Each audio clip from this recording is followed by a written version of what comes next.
Ha!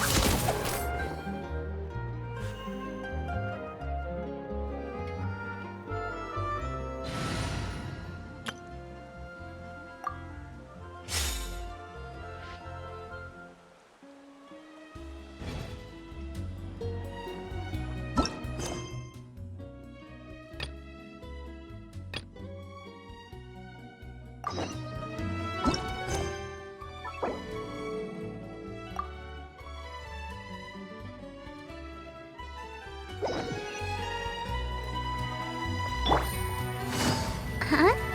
Do you also see Navia and clorinde over there? They look like they might have run into some kind of trouble. Let's go check out what's going on!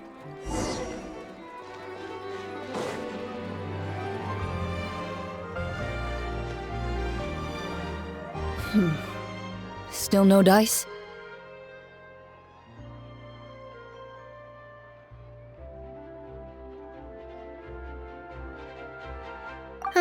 Not at all. And I've asked pretty much everyone in the court of Fontaine already. Lynette's ears drooped as soon as she heard that we'd have to be out and about for days on end. And Fremine, he hid himself under his helmet as soon as he realized there'd be people around that he didn't know. What about Chiori and Charlotte? I feel like both of them would be more than up to it. I've asked them already, but they're both pretty busy right now. I just gave the members of the Spina a few days off, too, so I don't want to bother them either. This is getting pretty difficult. Navia, clorinde, what's up? Oh my. Well, if it isn't my dear partners. How are you all doing? Huh. Navia? Huh? Oh, you mean... Yep, this is our chance.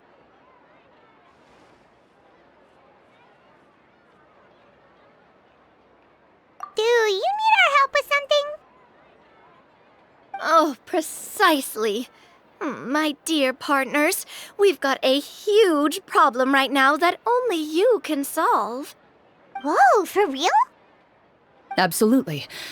We've already exhausted all our other options. Traveler, Paimon, would you join us and play Marechaussee Hunter Judgment Day? Marechaussee what now? It's a new game script by the Tabletop Troupe, a local roleplay adventure club. Ever heard of the Tabletop Troupe? They put out games that allow you to participate in a story and roleplay characters with your friends. Oh, I've loved their stuff ever since I was a kid. That sounds super interesting. Clorinde and I are both veteran members of the club. Recently, someone came up with a new script and was looking for people to help playtest it for them. And when they asked, of course I couldn't refuse. I mean, come on, a brand new script? Nobody has ever played it before. Generally speaking, scripts at that level of development have a lot of issues, but I think this one is pretty solid. The author obviously put a lot of work into the story, and the world building is also quite credible. Whoa. I know I was the one that handed you the script, but some of us haven't read it yet. No spoilers, please. Anyway, the script calls for a team of 4. Ah, yes. We're missing one final player right now. So, you're saying you'll help us out? I knew I could count on you, partner. Paimon and the Traveler are kind of a package deal. Is that okay? That's not a problem. I'll adjust the pace based on the actual number of players and ensure that everyone has a good time. Well, Traveler, what do you think? Wanna play? Paimon will follow your lead.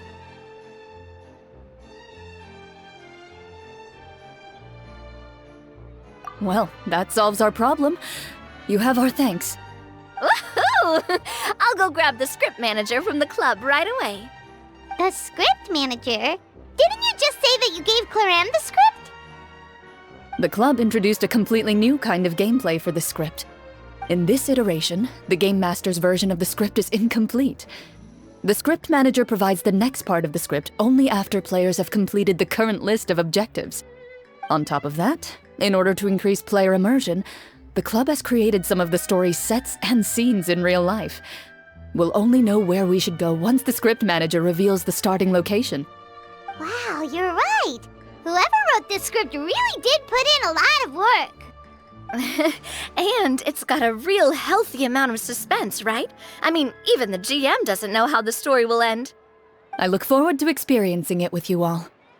Why don't you go meet up with the others first? They should all be waiting at Chioria Boutique. I'll come over with the script manager as soon as I find them. Sounds good. Remember to always watch where you're going, and don't rush. You say that like I'm 6 years old or something. Let me think. What kind of character should I play this time? I just hope you'll pick up some useful skills this time. Oh, and stop trying to persuade every animal you come across.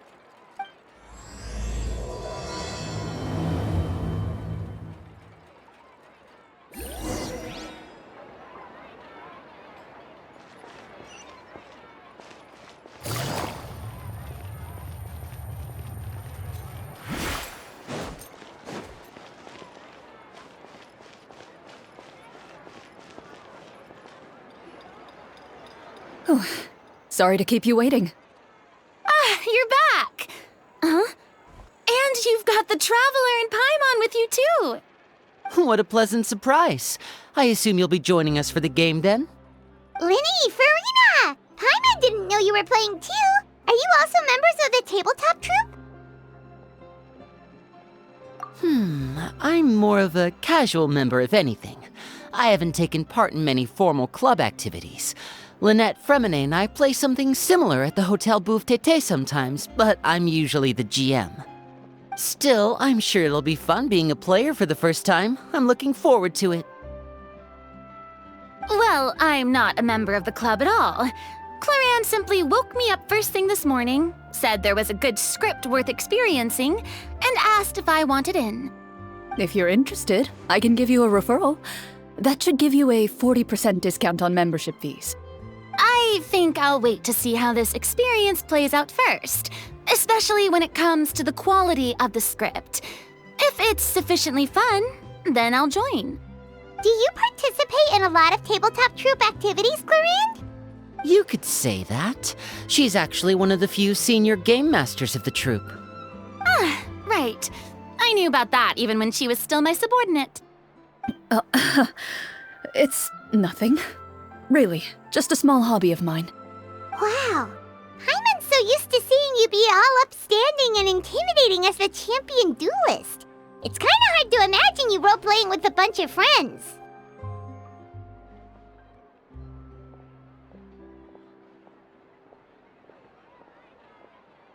Surely you jest.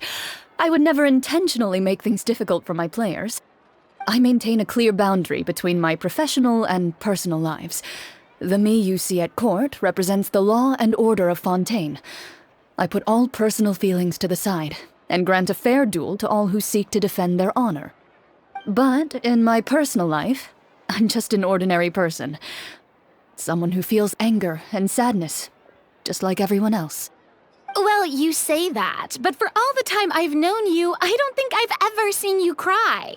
I've seen you get angry, sure, but now I'm wondering whether you were actually mad or if it just looked that way from the outside. I was probably in work mode during those times. Is that so? Well, in any case, I just feel like even in your personal life, you don't get emotional very often. So you want to see me cry? That might be a little difficult. A show of anger, though, that might be something I could accomplish. No, that's not what I meant.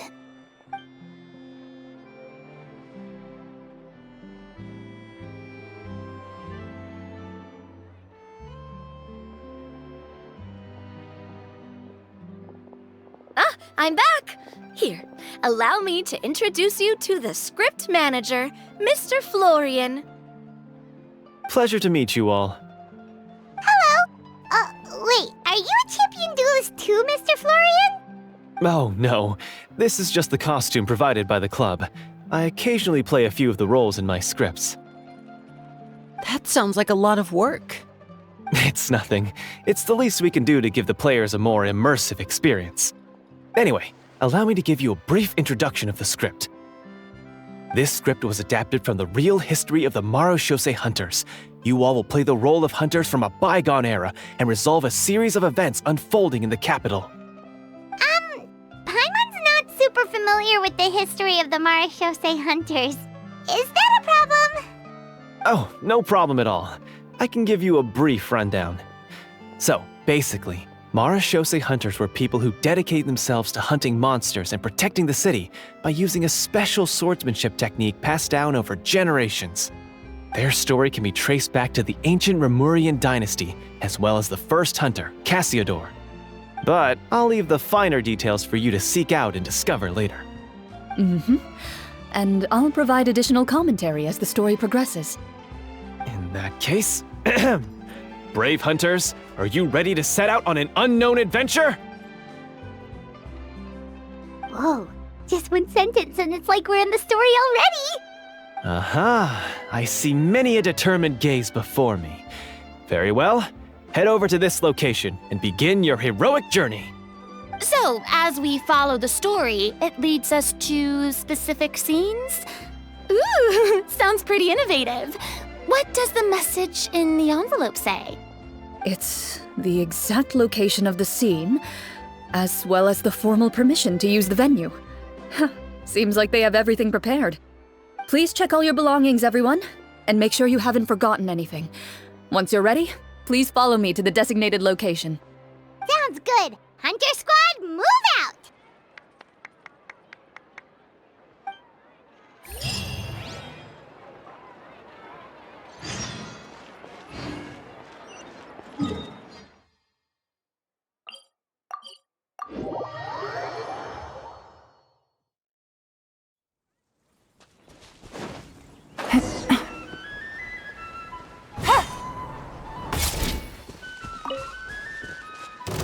Strike a pose! Yeah! Skyward! Ha! Cha! Ra! Ha!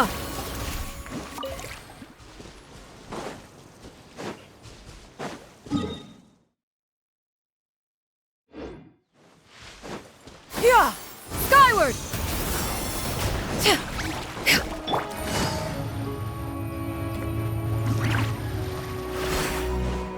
Gotcha! Cha! Ha! Yeah! Skyward! Scatter! Ha!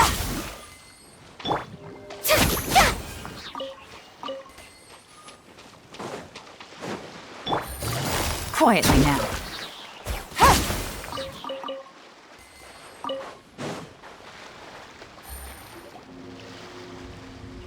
Whoa, they really have thought of everything. Even the phaetometer is here and ready to go for us. The phaetometer? What's that? It's a card that's used to determine action success or failure. We'll need to use it when we try to use certain skills. And what about all the dessert and tea? Is that for us as well? That's what the message said. Really? That's so nice. It feels just like a tea party with friends. Those snacks have Paimon's name written all over them! I think you might be more of a snack hunter than a Marashose hunter, Paimon. Snack Hunter Paimon reported for duty! If there are delicious snacks to be found, Paimon will track down every last one! The desserts are great, but I'm still looking forward to the story more than anything. Very fair. Then, let us begin. First, please pick up the blank character cards in front of you and write down your name and profession. You can find an abbreviated version of the rules printed on the back of your character card. If you have any questions, feel free to ask me. In this story, everyone is a Marashose hunter. To reflect this, the club has prepared a small badge for everyone. Ooh, nice! As hunters, you have proficiency in swordsmanship and fighting by default, so there's no need to allocate any additional skill points to those areas. Swordsmanship? So there's a fighting part to all of this?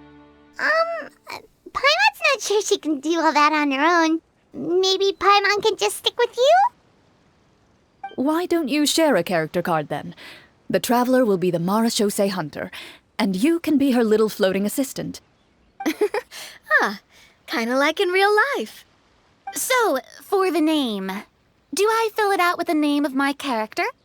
Yep, it can be any name you like. You can use your real name too if you want. I do that whenever I get too lazy to think of a new name.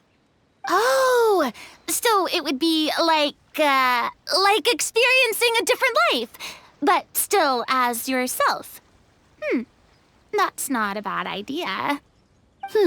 In that case, I think I'll continue to use the name Linny then. Next up is the skill sheet. You have a limited amount of skill points that you can use to learn a number of skills. The more points you invest in a particular skill, the easier it will be to pass associated checks. I'll take persuasion and investigation. Those are must-haves when it comes to missions like these. Oh, those skills sound like they'd be useful for gathering intelligence. Good idea, Navia. Just as expected of a veteran player. So should we also take those skills then? Not necessarily. Since we're working together as a team, we could leave the negotiations to Navia and use our skill points to pick up other useful skills. For example, I think I'll take stealth and sleight of hand. That will give us more options if we run into any situations we can't negotiate our way out of. Oh, interesting. I wasn't thinking about it like that. I suppose it's not so different from an acting troupe. Everyone has their own role to play. Let me see. I'll take arts and performance. I'm not quite sure what use they'll be, but I'm not as knowledgeable about the other skills, and I am not too confident I'd be able to roleplay them well. Well, that leaves us. What do you want to learn, Traveler?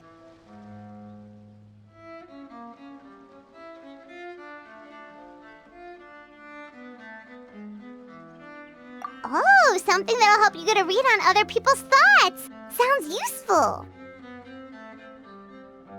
Ooh, so you want to help people when they're injured. That's nice of you.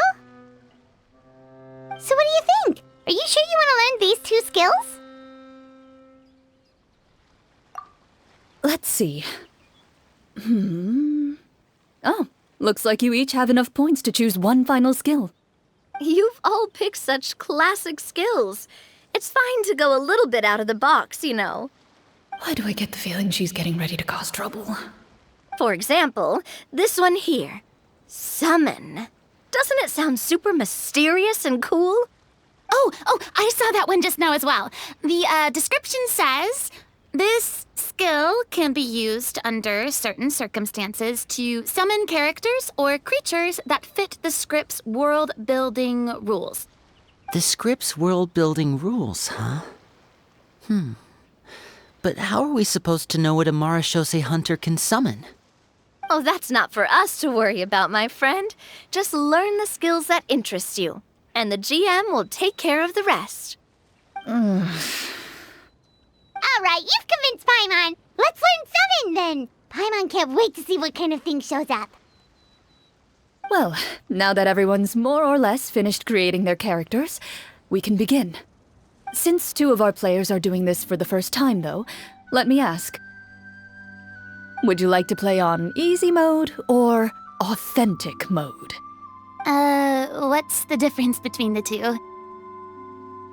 Well, in role-playing games, the story sometimes changes based on the decisions of the players and the results of the Fatometer. For example, if you fail a check, that means you cannot use the target skill in that scenario. A critical failure may even result in further negative consequences. If you choose to play in authentic mode, every time you elect to use a skill, you'll need to use the Fatometer to see whether you succeed or fail, and face any consequences that may follow. If you choose easy mode instead, every check will be successful by default, and you won't have to worry about luck playing a factor.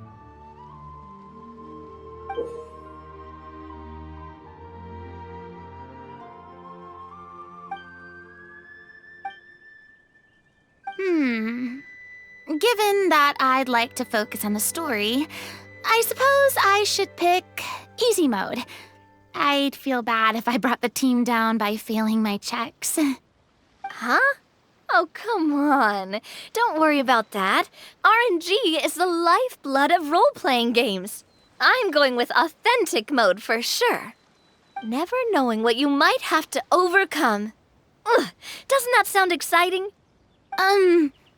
I'd rather be mentally prepared for what might happen. All right, then I'll mark down Farina for easy mode. All her checks will be successful by default. As usual, Navia and Linny will play on authentic mode. What about you, dear partner? How would you like to play? Are you sure?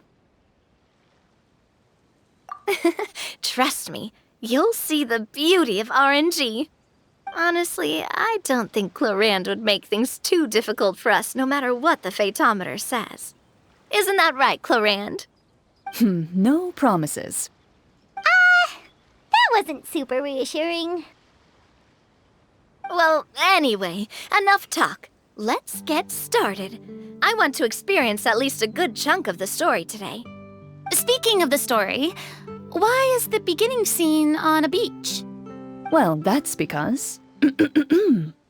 a long time ago, back when human civilization was still in its infancy, powerful demons and evil sorcerers ruled over the land. They created a host of monsters and sent them to slaughter all humans in existence. Soon, a group of human rebels banded together. With their swords raised, they swore to brave the darkness, and in doing so, subdue each and every monster that sought their destruction. They became known as the Marachose Hunters.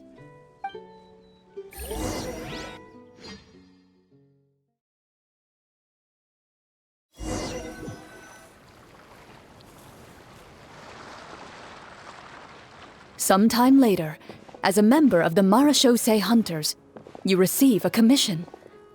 Following the address provided on the message, you take a boat and arrive at this strange city. As you inhale, you can taste the slightly salty air of the docks as you begin to survey your surroundings. There aren't many people in the vicinity, but you do take note of a few others who, like you, seem to be sizing up this place. Your eyes meet, and you realize these people are fellow Marachose hunters, likely led to this location after receiving the same commission as you. You're all Marachose hunters too, right? Allow me to introduce myself. The name's Navia, monster hunter by trade and helpful neighborhood businesswoman on the side. What say you to traveling together? We can help each other out on the road. Okay, count me in. My name is Linny. I've been wandering since I was little and picked up a few less than legal tricks along the way. I was adopted by a Marachose hunter and later chose to follow in his footsteps. Is this where you introduce your character to everyone? It sounds like they've done this dozens of times. My name is Farina, and, I grew up in a noble family. I always had a strong interest in performance and the arts. Even though I'm a Marachose hunter, what I really want is to be a performing artiste. Hey, that's really cool. You can do it, Farina. That's exactly how it's done. Paimon is Paimon, a good friend and companion to this Marachose hunter right here. I've been studying medicine ever since I was a child. I want to do my part to eradicate these monsters and use what I've learned to heal others. Oh, welcome. When we face the monsters, I'll make sure to charge in front to give everyone some cover. You can take care of the healing at the back. You open your envelopes at the same time. The message reads, "To the honorable and trustworthy Marachose hunters, our kingdom is currently facing a grave crisis. The lands outside the capital have been overtaken by monsters, and our people are being led astray by forces of wickedness. We beseech you, please help us resolve this crisis and return peace and stability to our home. Huh. The layout of this city looks super familiar. It kinda reminds Paimon of Mondstadt! The scriptwriter must have used a real-world city as a reference when coming up with the map. As experienced hunters, the layout of the city reminds you of places once traveled. You recall the sight of tree-lined streets and the gentle tranquility of days gone by. Yet, as you regard the city in front of you, it appears to be little more than an empty shell. Its hollow gates are open to you, beckoning you to come forth and bring salvation back to the town. I carefully read every line of the letter and turn my attention to the signatures at the bottom. Who issued this commission to us? You see a long string of unfamiliar names. It would seem that many of the residents of the city issued this commission together. They sensed that things were not right within the kingdom and sent a distress signal to the outside world. In that case, why don't we take a walk around the city and see if we can learn anything from the local residents? Oh, good idea. We might be able to get some leads on the monsters and bad guys we're after. You look up and see a tavern nearby. It appears to be open for the day. Why don't we go check out that tavern? If the novels I've read are anything to go by, taverns are usually full of information.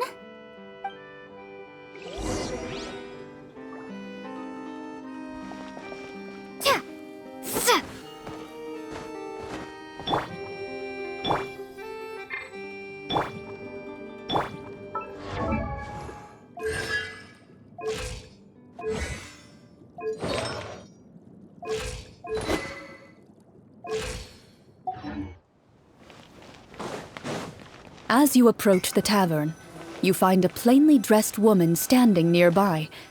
She appears to be rather troubled about something.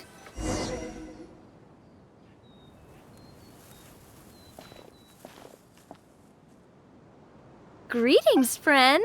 Lovely weather we're having today, don't you think? Oh, hello. I suppose you're right. The weather today is quite lovely. If only those monsters out there would stop causing trouble. It seems like every character included in the script has a certain amount of useful information to offer. If we keep asking questions, we might be able to get some good leads. Oh, come now, don't be sad. Life is all about optimism. Oh, that reminds me. What did you have for breakfast this morning? Huh? I don't think that's the kind of question we're supposed to ask. Nothing turns a frown upside down like good food. How about some macarons? I could make you some. You didn't even take cooking as one of your skill proficiencies. That's not necessary, miss. Excuse me for saying this, but you don't really look like a chef. Besides, I'm not really a fan of sweets. So you're someone who barely smiles and doesn't like sweets. You're really starting to remind me of this one friend of mine. Hey! Did she just... me? Clorinde must have broke character for a second. This isn't getting us anywhere. Traveler, maybe you can think of something.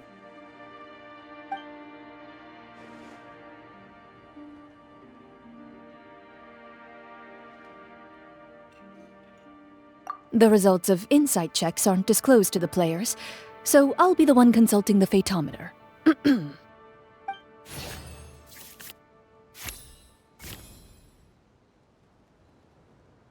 You recall all the lessons you've learned in your time and begin to carefully observe the woman's mannerisms.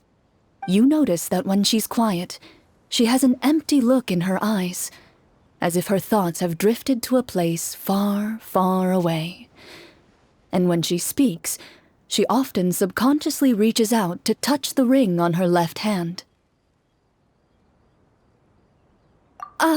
So you noticed. That's a little embarrassing. A horde of monsters suddenly appeared near the capital recently, so all the guards were dispatched to fight them.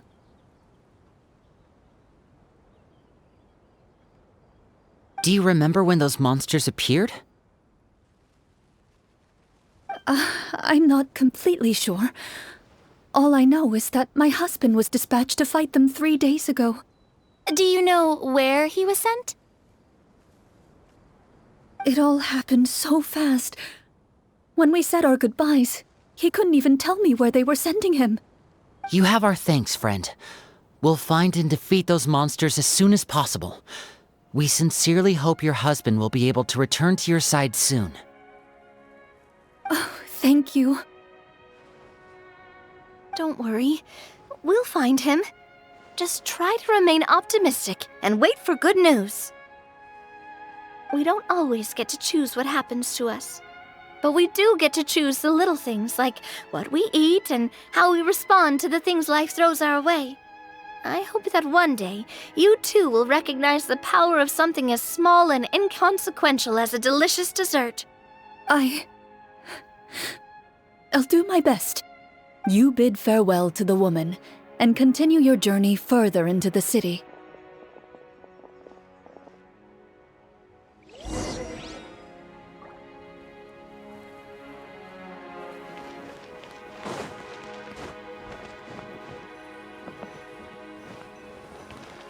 As you venture further into the city, the streets appear largely empty.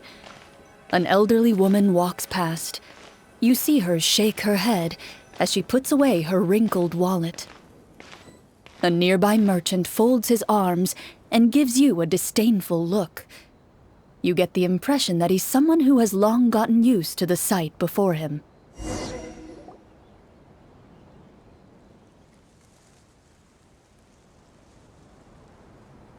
Although he doesn't seem very friendly, merchants are usually a good source of information, right? Pardon me, sir. I'd like to ask a question if I may. That depends. How much are you willing to pay? How about this much? What do you take me for? Some lowly beggar? You can't even buy half an onion with that amount. Surely an onion can't be that expensive, right? What do you know? War's nearly upon us. Everything costs several times what it did before. If you're not gonna buy anything, then scram. Whoa, what a nasty guy. Maybe we shouldn't even bother talking to him. But he still might have information we need. Traveler, can you think of something? A performance? I've never played a role-playing game like this before, but even I can tell that suggestion is pretty far-fetched. Is a performance check really going to help here? All right. Ahem. By the harbor's grace, a lone boat lies in rest. Let the moon give chase, for here begins our quest. In the dark of shadow, our heroes seek to find where creatures born of evil weave their grand design. Blocked the road does stand, such is our hunter's plight. Yet with sword and courage in hand, they march forth to pierce the night.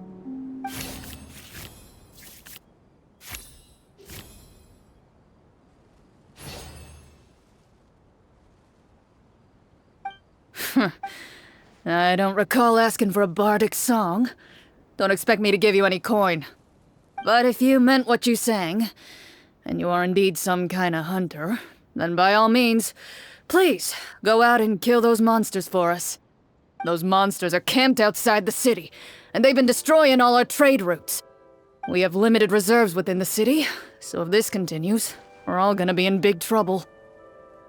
Wait, you're saying no one has put a plan in place to distribute supplies or maintain order? We could all starve and those nobles in the palace wouldn't even break a sweat. Who knows? Maybe they've been in cahoots with the monsters all along. That is concerning. Yeah, all right, I think I've said more than enough. Be on your way now. Got it. Thank you, sir. Don't mind him, Farina. He just doesn't have enough taste to appreciate your art. No. I was just thinking about how those nobles must be so cold-hearted. It's like they don't care about their people at all.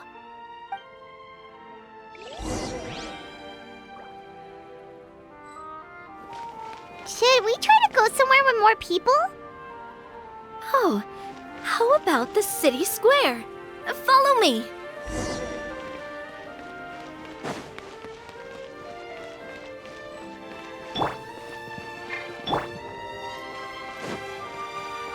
Before you lies the city's central square. You see a man with a slightly anxious look on his face, pacing back and forth, his head hanging low. He doesn't seem to notice your approach. Still immersed in his own thoughts, he shakes his head and lets out a long sigh. This guy seems promising enough.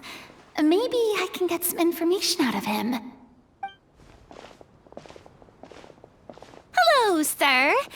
Is there anything I can do to help you? Wait, you're... I'm... Oh, dear goodness! You're a Marashose hunter! You recognize us? Ah, are you one of the people who wrote the commission letter?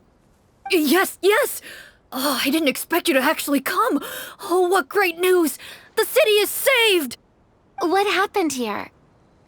Alas, we once lived comfortable, carefree lives. This city used to be free of monsters. The first Marashose hunter, Casiodor, the Golden Hunter, he was the one who drove them back. However, monsters have once again surrounded the city. Perhaps the seal that kept them at bay has lost its power. Or perhaps an evil sorcerer has been meddling in our affairs. All I know for sure is that their return has stripped the city of any chance at peace. Are there not enough soldiers to drive them out? It's not a question of numbers. The guards simply have no idea how to deal with them. Most people my age have never even seen one of the monsters, much less been trained to fight against them. What's worse, many of us don't even know the history of the Marashose hunters anymore. When I was a child, though, my grandfather would tell me stories about how the Marashose hunters drove back the monsters. So, on the off chance that something might come of it, I decided to reach out to you.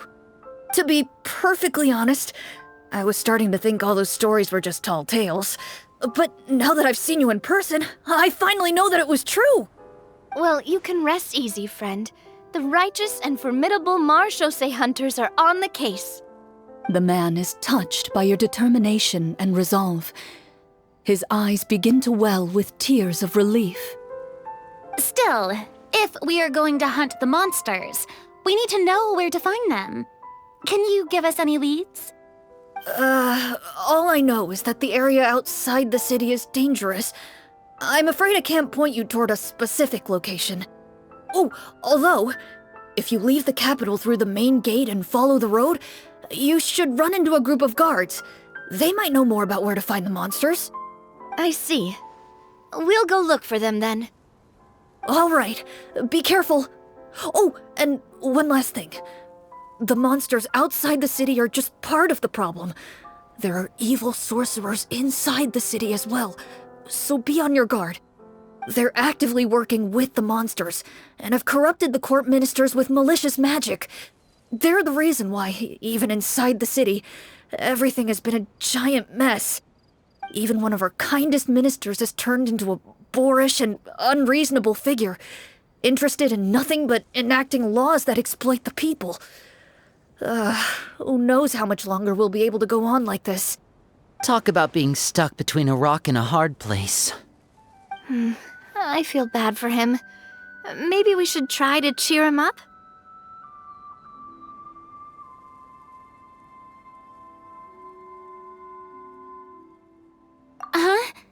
Like, now? Is this really the right time? I I appreciate your kindness, but for now, it's more important to focus on the crisis at hand. Brave hunters, I leave the future of this kingdom to you.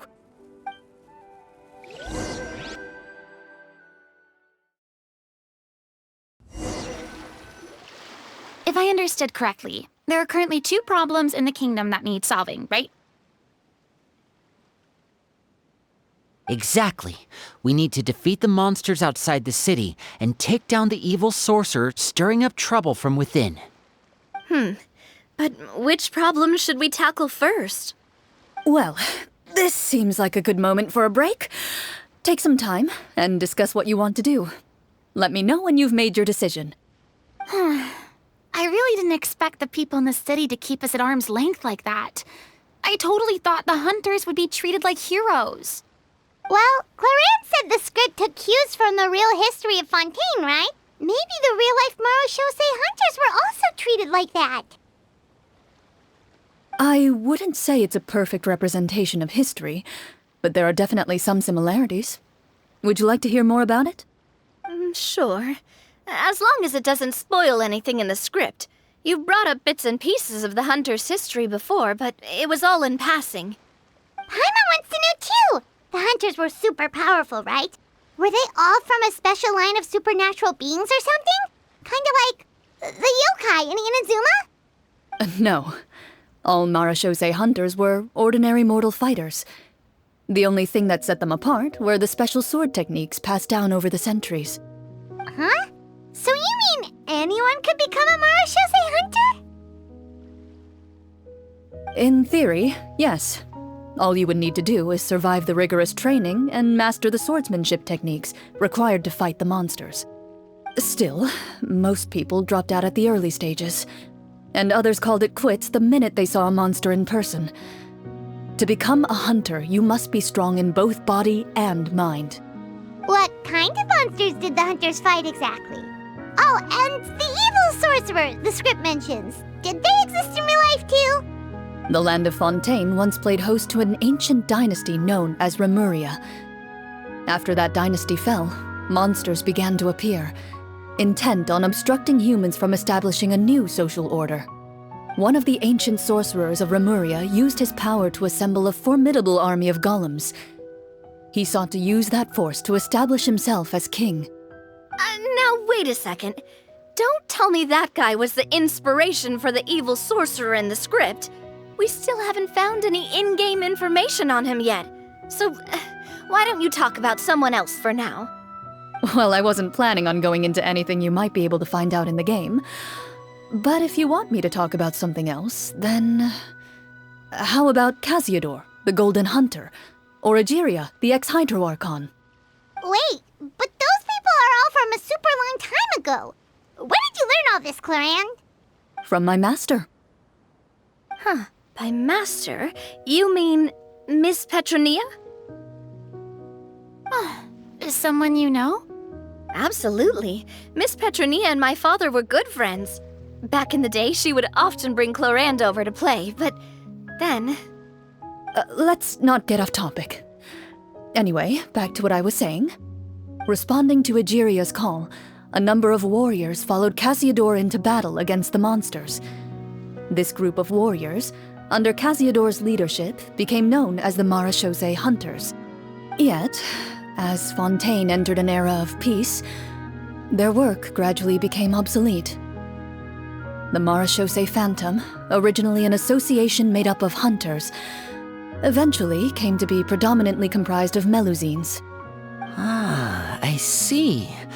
That explains why most of the people in the script have forgotten the hunters or think of them as nothing more than a legend. Is that really a bad thing, though? It can get tough always being the one shouldering everyone's expectations. Depends on who you ask, I suppose. If the name of the organization no longer commands respect, investigative work is bound to suffer. Speaking of investigations, which problem should we tackle first? Monsters or evil sorcerer? I vote monsters. That's the main duty of the hunters, right? We can come back to the sorcerer later. Well said, Miss Farina. Plus, if the sorcerers really are the masterminds behind this whole thing, defeating the monsters could give us some clues on their intentions as well. What about you, partner? What do you think?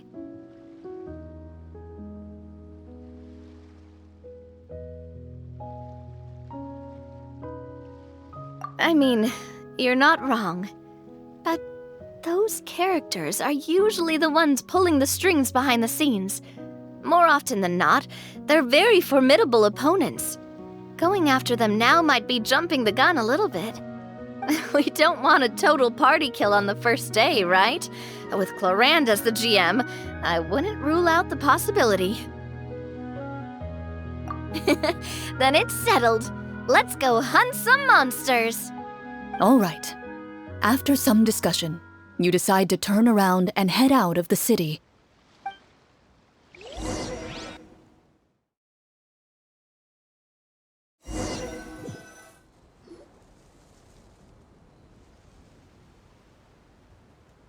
Let's take a look around, like that guy said.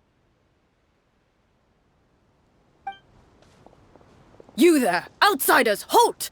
Who's there? An armored man approaches you. He has a tall, muscular build and a determined expression in his eyes. Just one look, and you can tell he's fought in his fair share of battles. Although he's trying his best to conceal his current state, his uneven gait and the sweat dripping down his forehead make it obvious that he's been wounded and is in serious pain. I'm the captain of the guard. I saw you sneaking around the city earlier, so I'll only ask this once. State your purpose, or it's off to the dungeons for the lot of you. Wow, it's been a while since someone's been this suspicious of us. I said talk, not whisper between yourselves. Have you ever heard of the Marchese Hunters? Marachose hunters? Ha! That fairy tale, you mean? What, you expect me to believe you're one of them?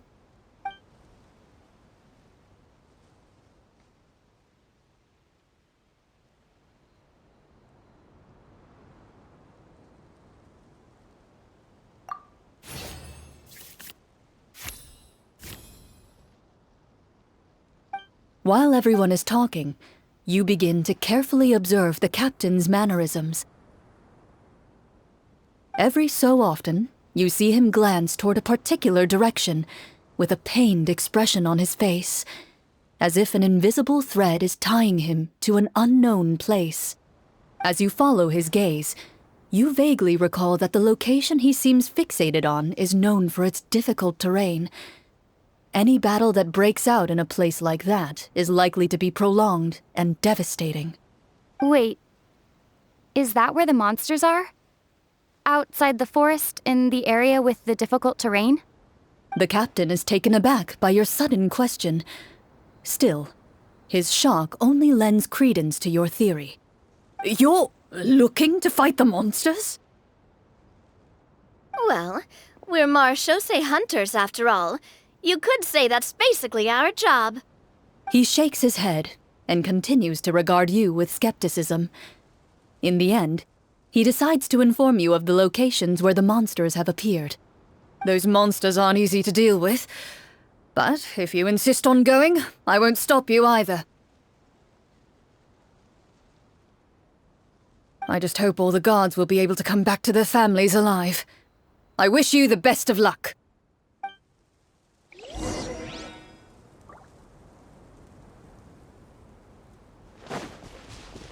Based on what the captain said, the monster should be right up ahead. Let's go. Hopefully we're not too late.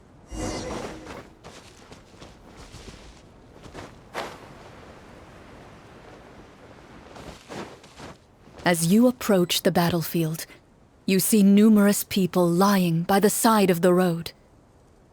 They appear to be dressed like guards. Their faces are filled with desperation and terror. Some are screaming and cursing in vain, as if still trying to banish the monstrosities they saw from their minds.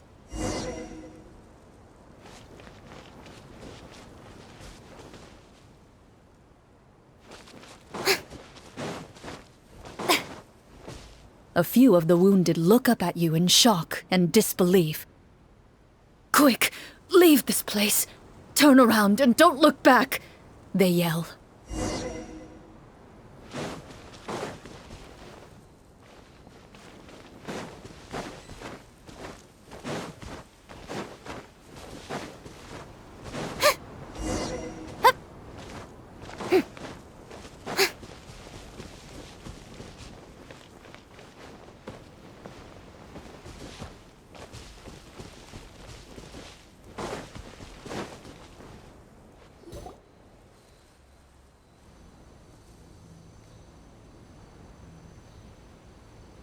This is the place he mentioned, right? You see broken iron swords scattered all around you, and downed trees riddled with terrifying claw marks. All the signs point to one thing. A truly devastating battle just took place here. Be on your guard, everyone. The monsters might still be around. Before you can finish your sentence, you hear rustling sounds from the surrounding bushes. The monsters have emerged. They close in on you without fear.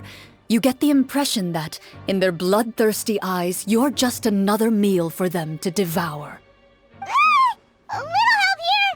This thing wants to eat Paimon! Your battle round begins now.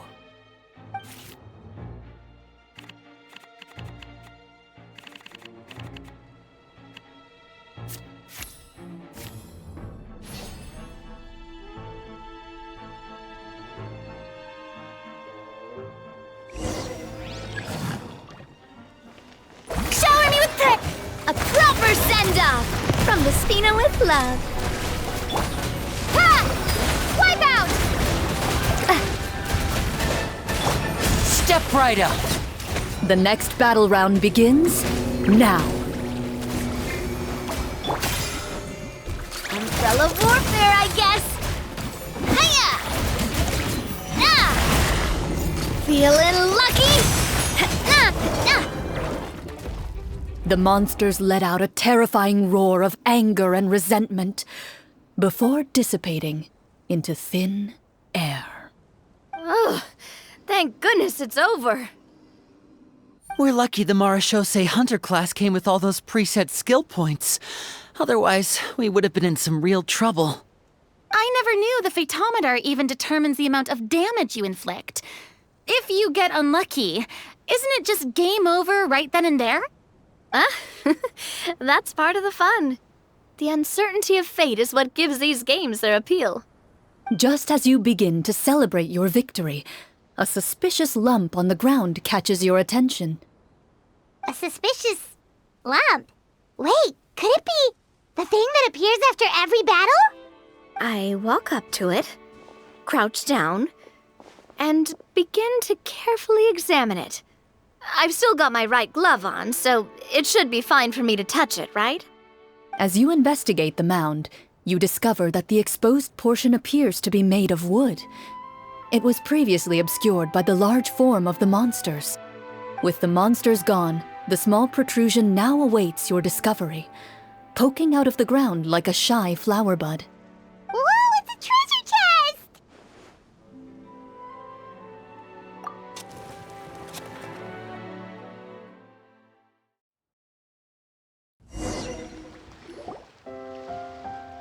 With everyone's help, you successfully excavate the wooden chest from the ground. Even without opening it, you can tell from the mora and jewels scattered around the chest that it must contain quite the fortune. Makes sense. We worked hard for this. Let's open it and we can share what's inside. I can understand your excitement, Paimon, but think about it. Doesn't it seem like there are people out there who need this treasure more than us? Yeah. Think about all the people suffering in the capital, or all those guards who got hurt fighting the monsters. Wouldn't it be better if we gave the treasure to them? Wait, is that how it works? Paimon thought since we were the ones to dig it up, we could just take it for ourselves. Well, let's put it this way. Any decision you make during a role-playing game can impact the future course of the story. But would the people really believe us? It's hard enough for us to prove we're Marchese hunters. What if they think we procured the treasure illegally? They might get even more suspicious of us. That's definitely something we should consider. Maybe we can come up with an explanation in advance. Well, if donating it could cause that much trouble, why don't we use it to buy some gear and fill up on good food?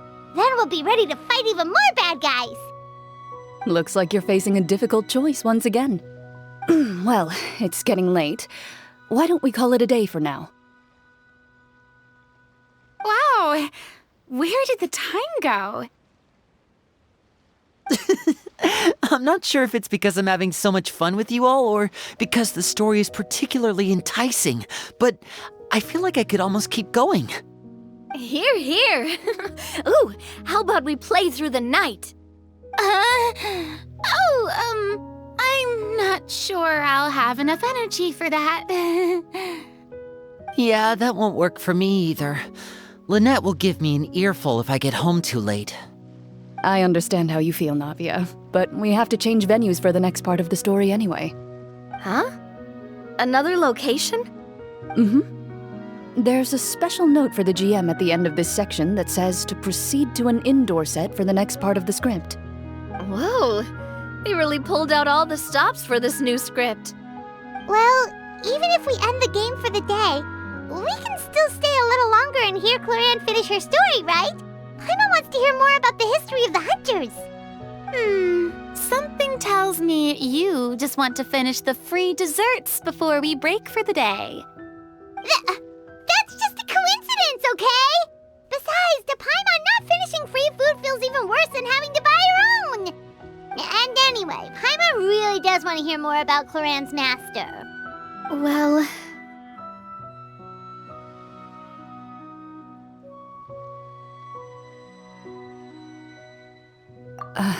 It's nothing.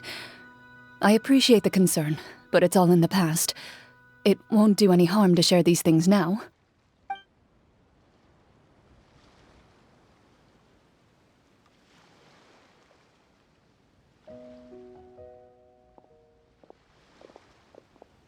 My earliest memories are of living with Master. According to her, she saved me from certain people of ill repute. My birth parents had left me behind some time before that. What a heavy beginning for a life story. Master was a fascinating individual, if inexperienced in the ways of raising children. My first ever toy was a short sword. Although I suppose it wasn't so much a toy as something Master removed from her waist and handed to a noisy child in need of distraction. Oh wait, so she handed an actual sword to a child? Isn't that dangerous? Did you hurt yourself? Of course I did. I cut my palm and bled quite a lot. But Master was not concerned. She just stood there and casually lectured me about it. See, that's what you get for not holding the sword properly, she told me. She then crouched down next to me and said, "Give me your hand.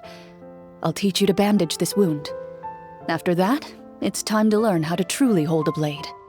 Excuse me for asking this, Clorinde, but how old were you exactly when all this happened? Probably around, 3, give or take. 3? Isn't that when most kids are still struggling to hold a fork? As I said, Master was rather inexperienced in the ways of raising children. She believed trial and error was the best way to teach a child what they're capable of. I'm not so sure this is a question of experience. I didn't see anything wrong with her ways at the time. And anyway, children don't get to choose how they're raised. Oh, she did bring me back a pet from Liyue once. It was a Geovishap hatchling. A Geovishap hatchling? For a pet? That seems even more dangerous.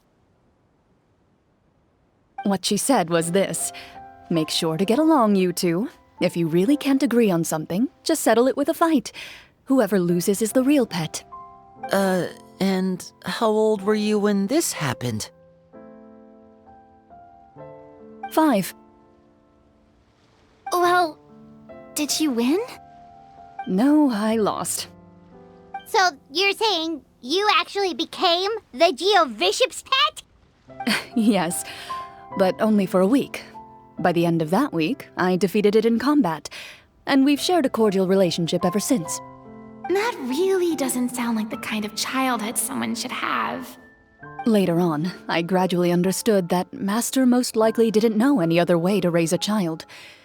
She was a marechaussee hunter, but I never heard her bring up her own parents.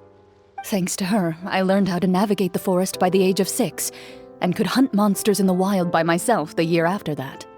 Even though the training she subjected me to was strict, she always made sure to take me traveling when she had the time. We met many of her friends during those days. That was also how I met Mr. Callis and his family. I still remember the first time we met. You were too scared to join our picnic and hid behind Ms. Petronia the whole time. I still hadn't really met many children my age at that time, so I didn't know how to interact with others. After that, though, you started coming over a lot. You loved challenging people to shooting competitions, remember? I don't think many members of the Spina ever beat you in one of those. I had a lot of fun during those days. I enjoyed them too. Oh, do you remember that one time we went exploring around the Spina together? We overheard Papa call your master Fontaine's Protector of Justice. We tried to pretend like we never heard anything, but you nearly let it slip that one time.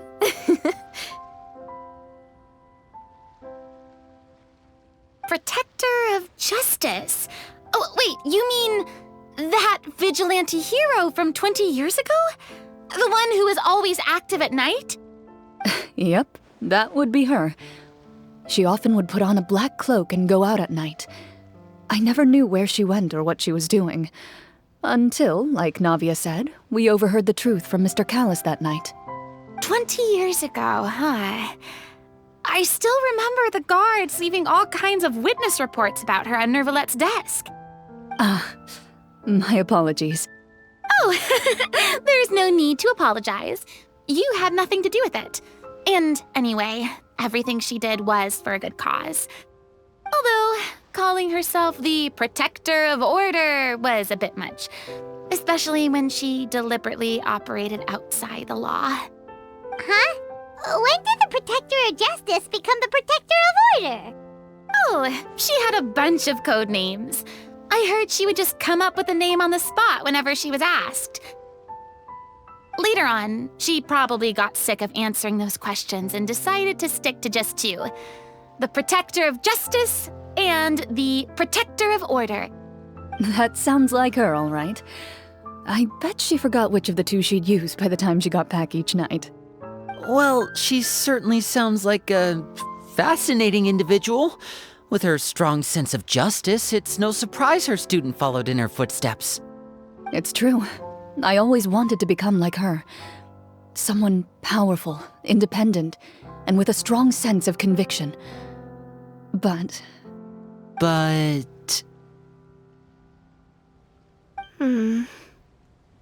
She suddenly disappeared the night I turned 10 years old. Disappeared? What happened? I have no idea. She didn't even leave a note.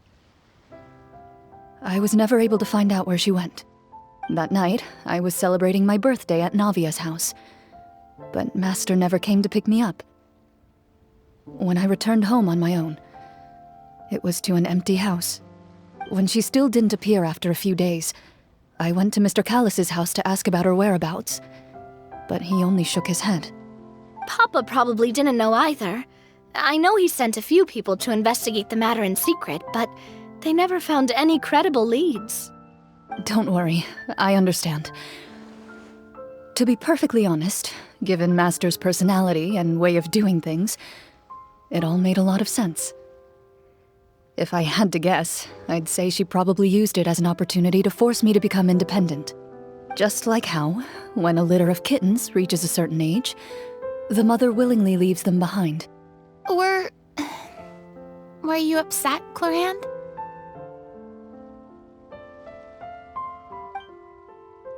I was at first, but not anymore.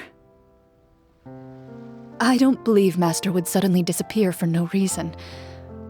There must have been something she just had to do. Well, despite everything, you still managed to follow in her footsteps and become the greatest champion duelist in all of Fontaine. You're practically a living symbol of law and justice. I suspect my position would be far too by the books for her. Master always did whatever she pleased. But you're right. I suppose I do take after her in some ways. Who knew Clorinde had such an interesting past? I never had the chance to ask her about it before. I wonder if Clorinde's master were the champion duelist back then. Would that duel against Mr. Callus have gone differently? Oh no. Judging by the atmosphere, Clorinde and Navia are probably thinking something similar. The mood just got super awkward all of a sudden.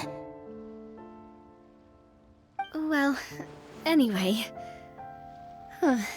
Would you look at the time? It's getting dark, so we should probably call it a day for real this time. If we keep talking like this, we really will be here all night. I had a great time today, Miss Clorinde. Thank you for being our GM. Anytime.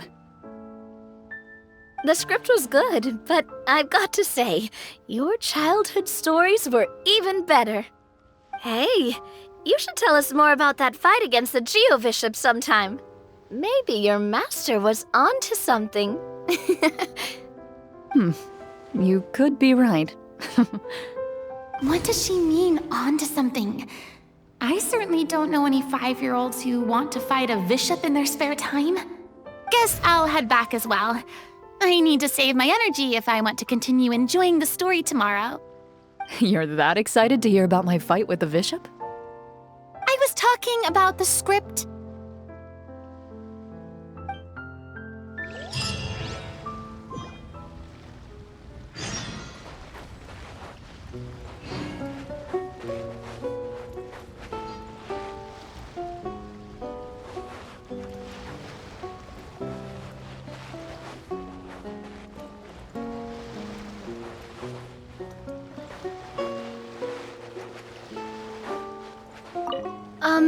Just between the two of us, could you tell me what it was like to be the Geovishop's pet?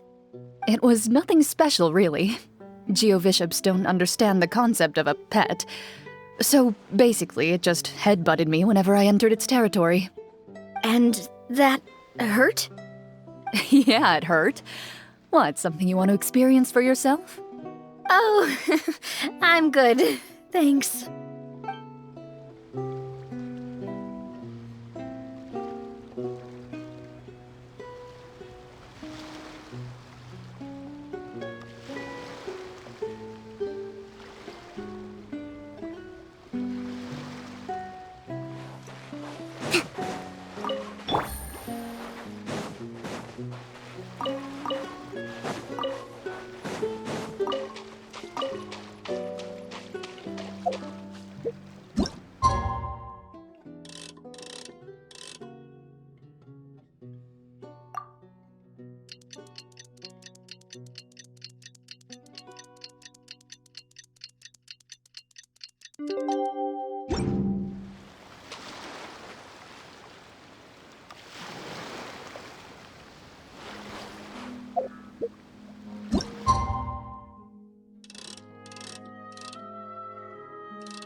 Let's go meet up with the group! Paimon's really looking forward to today's story.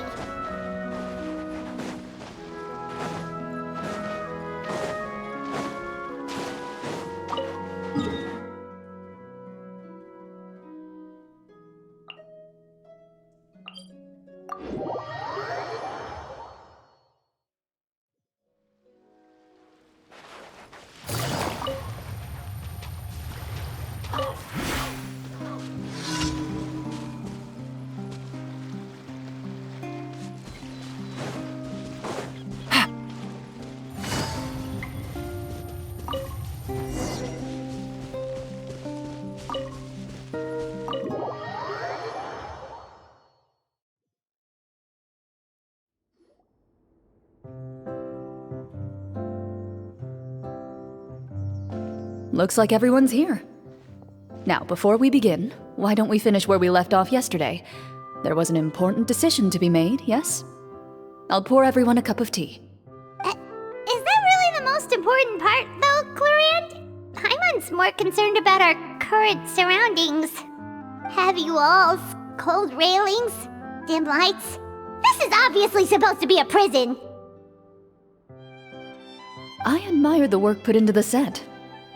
Still, it's obvious the scriptwriter has never paid a visit to the fortress of Meripede. So the set is going to be a part of the script? Unfortunately, that is something I can neither confirm nor deny. Anyone think Clorinde's smile is starting to look kinda scary? Well, whatever happens, we'll just have to push on. But first, we should really figure out what to do with this treasure.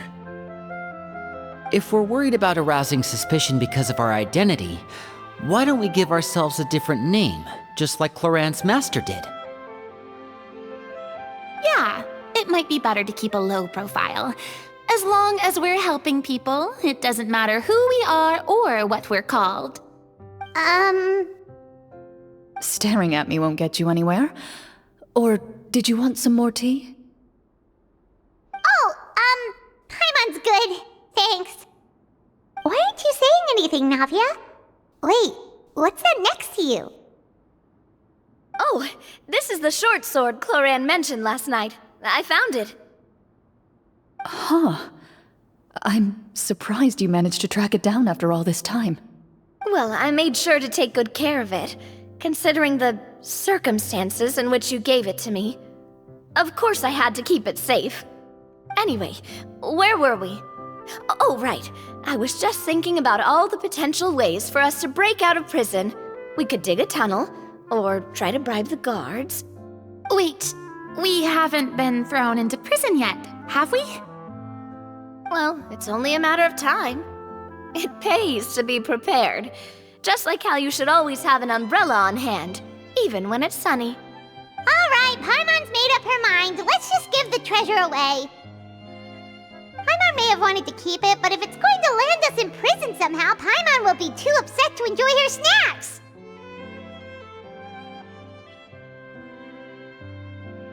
So, you've reached an agreement? All right then, we can continue with the story.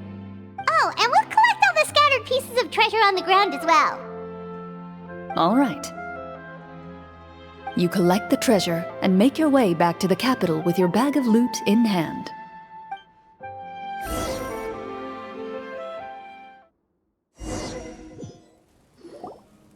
The city is still shrouded in a gloomy, oppressive atmosphere, but your spirits are surprisingly high. In places where sunlight struggles to reach, you generously share your wealth with the children, the elderly, and the poor in urgent need of help. Thank you, kind soul. The elderly woman's look of gratitude follows you as you walk away, her eyes never leaving your back until you move entirely out of sight. However, there's still quite a bit of Mora remaining. It appears you haven't made much progress. She's probably trying to tell us to speed this up. We need to hurry up so we can address the sorcerer problem. Should we go find that man again at the square? He seemed like a pretty responsible guy. I'm sure he knows the people here far better than us. Oh, good idea! Just as you start to make way to the square, intent on finding the man again, there's a voice.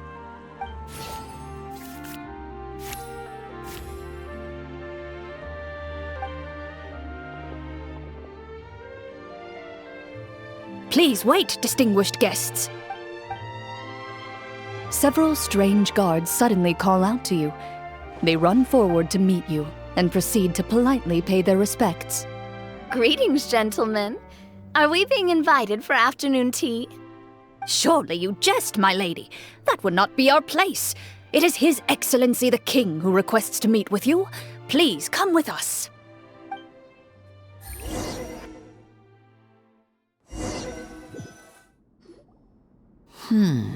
Do you think this could be a trap? Well, we have to investigate the court at some point, right? Meeting the king himself would be a fantastic opportunity to do that. I say we go for it. If something happens, we'll just turn the whole place upside down. That sounds a little intense. After a quick discussion, you nod to the guards and agree to follow. They lead you all the way to the audience hall of the palace. Gilded tables line both sides of the hall. The space itself is adorned with all manner of expensive antiques, glass shelves, and silver candlesticks. The items appear quite ordinary in size and dimension, yet their presence somehow makes the emptiness of the hall feel even more surreal and ominous. Wow, it's so luxurious! The elderly king, clad in a magnificent robe, sits upon the deep crimson throne before you. He wears above his head a majestic crown, with a gemstone the size of a bird's egg set right at the very front. As you observe it, you see a complex pattern of light reflect off its surface. They're here, Your Majesty. A man dressed in dark clothes, likely a minister, shields his mouth with his hands and bends down to whisper a few words to the king. After a moment, he lowers his hands and stands back up. His gaze shifts to fixate on your group, but he does not move from his place at the king's side. The king does not appear entirely aware of his surroundings. The man by his side, though. We should keep a close eye on him. The king remains still and says nothing. The minister is the one who speaks. Esteemed guests, allow me to thank you for coming to our faraway kingdom. Unfortunately, His Majesty the King finds himself quite exhausted from work. So please allow me, his Prime Minister, to welcome you in his stead. I've heard tell that your group, the Marechaussee Hunters, used your exceptional ability with the sword to repel the monsters near the capital. Such a great deed deserves to be rewarded. However, seeing that I was not fortunate enough to observe such a feat with my own eyes, you'll forgive me for seeking to verify the truth by speaking to you myself. Well, we've got nothing to hide. You brought us here to talk, right? So we'll just explain what happened.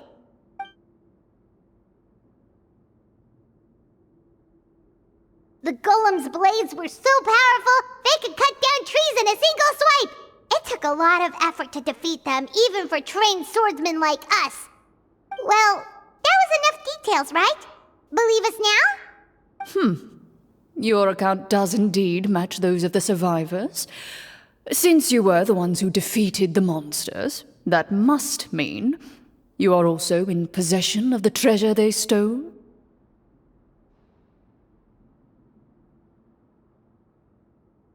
Well, we did take the treasure, but...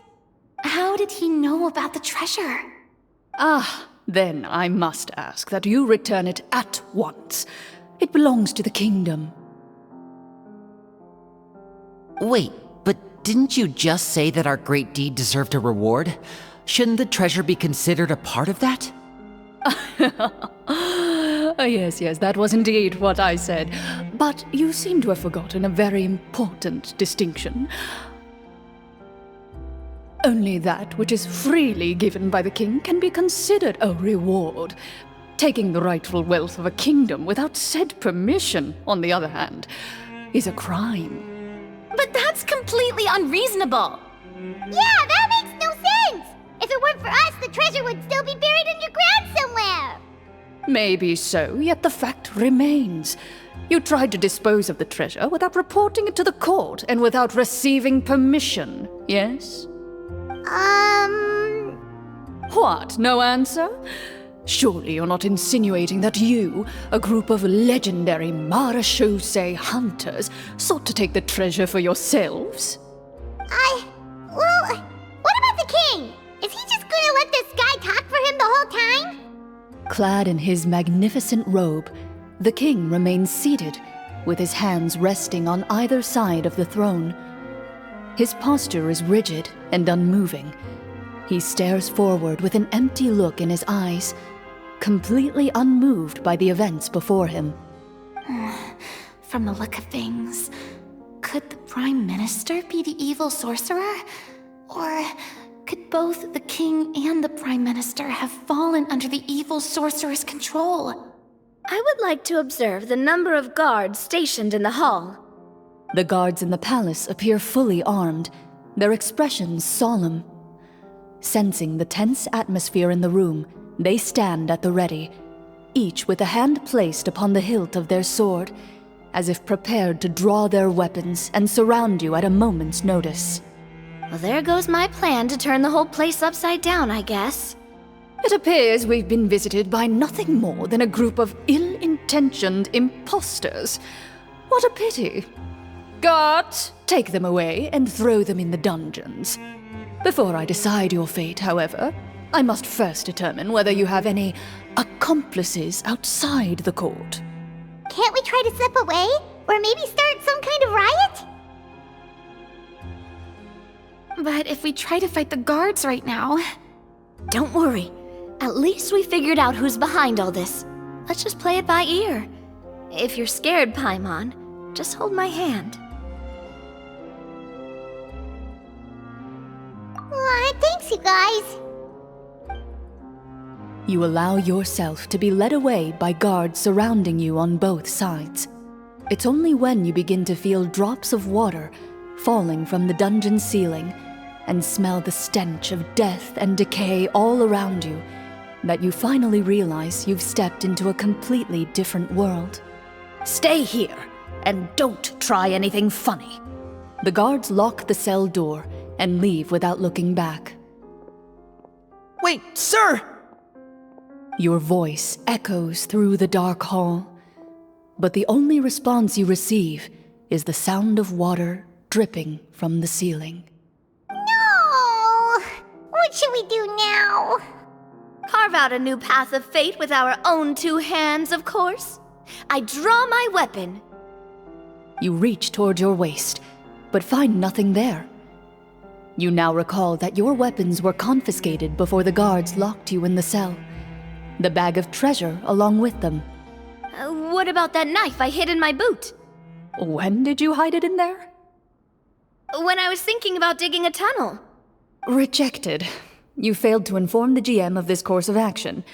Moreover, the guards would have conducted a thorough search before throwing you in prison. And the keys to the cell aren't anywhere to be seen? Correct.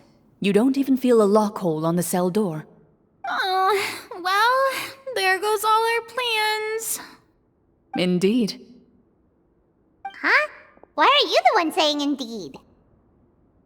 Because that statement holds true for me as well. This is where the script ends. What? But that's a terrible ending!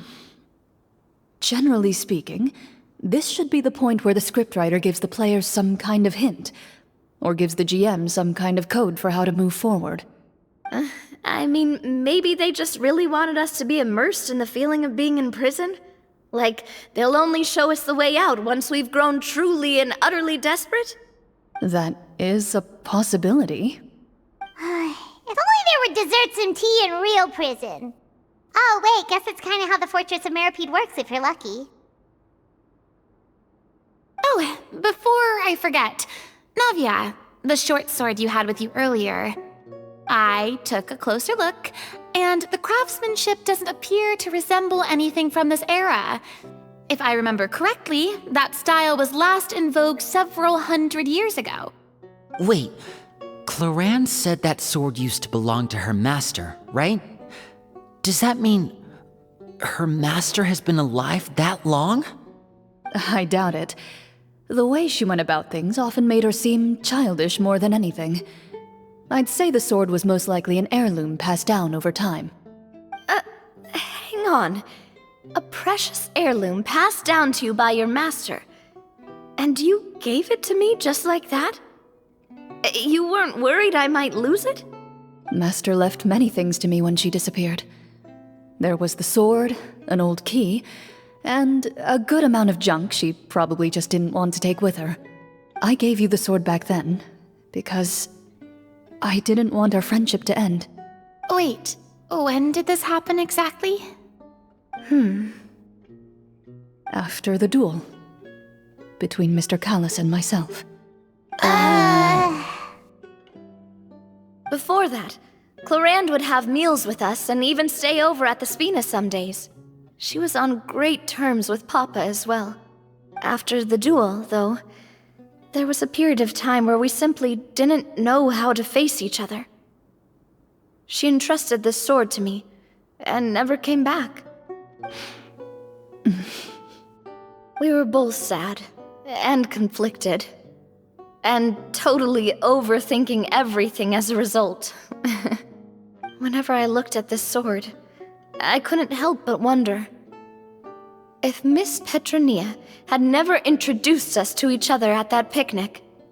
Maybe part of the sadness I was feeling could have been avoided. Back then, it felt like I hadn't just lost a father, but a close friend as well. No one can change the past. The most important thing is that you two found your way back to each other and can enjoy things like this together. Yep, you're right. I'm sorry, you two. I didn't mean to bring up any sad memories. Think nothing of it. No one here is at fault.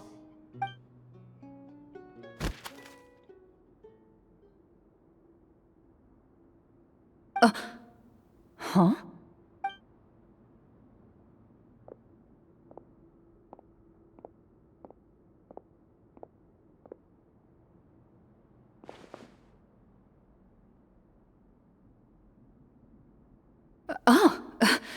Looks like the next part of our script is here.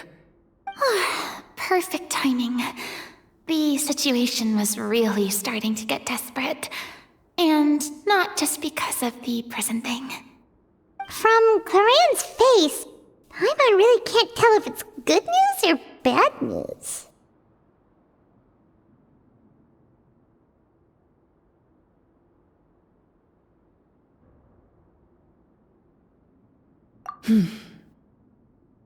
Water continues to drip from the ceiling.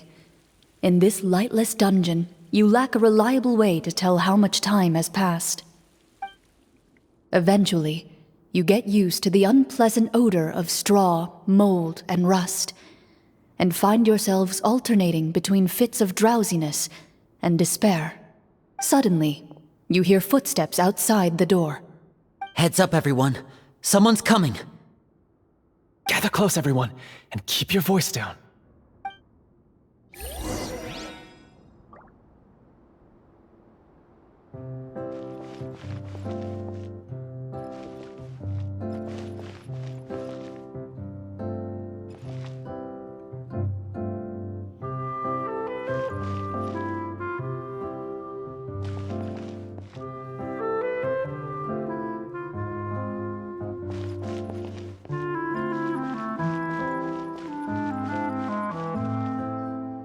Who are you? I work as a guard in these dungeons, but my true identity is the same as your own. I'm also a marechaussee hunter. Huh? Shh! I've already sent away the other guards, but if we make too much noise... I understand, but how can we be sure we can trust you?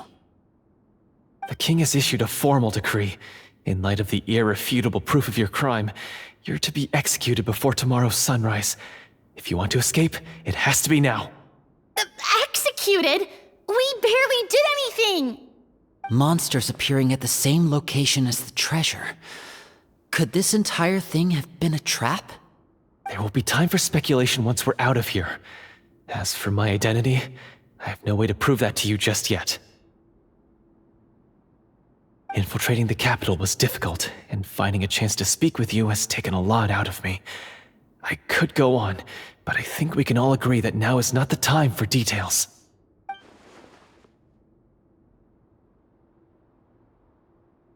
Have you seen our weapons anywhere, sir? Don't worry, I brought them with me. They're just behind the door. Still, these weapons alone won't be enough to defeat the true enemy behind the scenes. His faction is too powerful. The guards are all under his control, and he's even stationed a number of golems in various rooms throughout the palace. To defeat him, you must find a secret vault. It is said that within that vault, the marechaussee hunters of the past left behind a treasure with the power to defeat the sorcerer. You're not coming with us? No, I'll remain in the dungeons to deal with the guards. I'll try my best to distract them so they don't go after you. As long as my identity is not revealed, I'll be able to aid you when the final battle comes. In that case, please stay safe. Thank you for your concern. I will do my utmost. As for the location of the vault, here, this map should lead you there.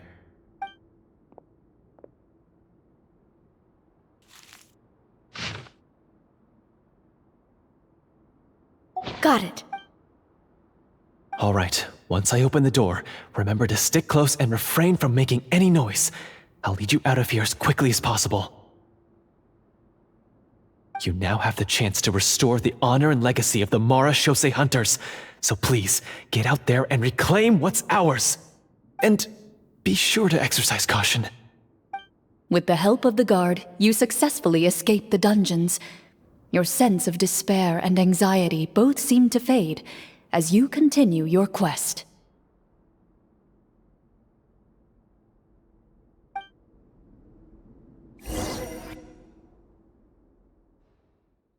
Wait, we didn't get to use our skills at all while we were in prison. Who knows when we're gonna get the chance to use that cool summon spell?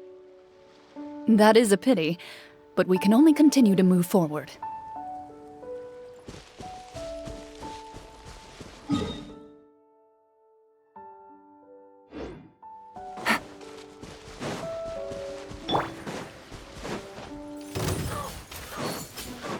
Yeah!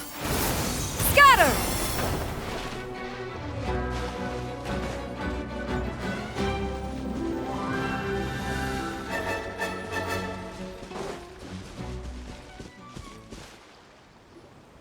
This should be the place marked on the map.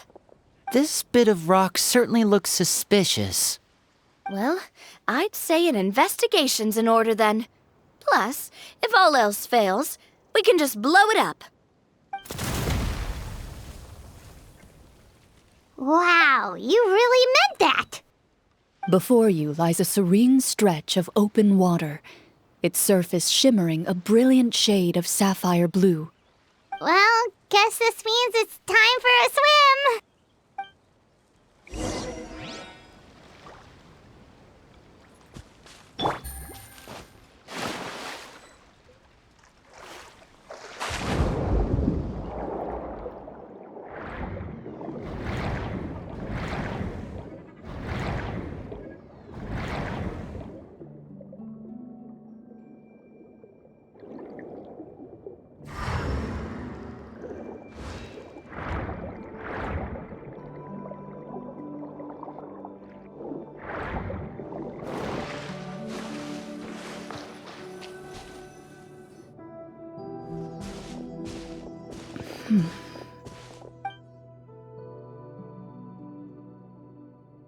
Oh, what's the matter? It's nothing. As you step into the cave, you find yourself in an eerily quiet space. Before you lies a narrow passageway that appears to trail off endlessly into the distance.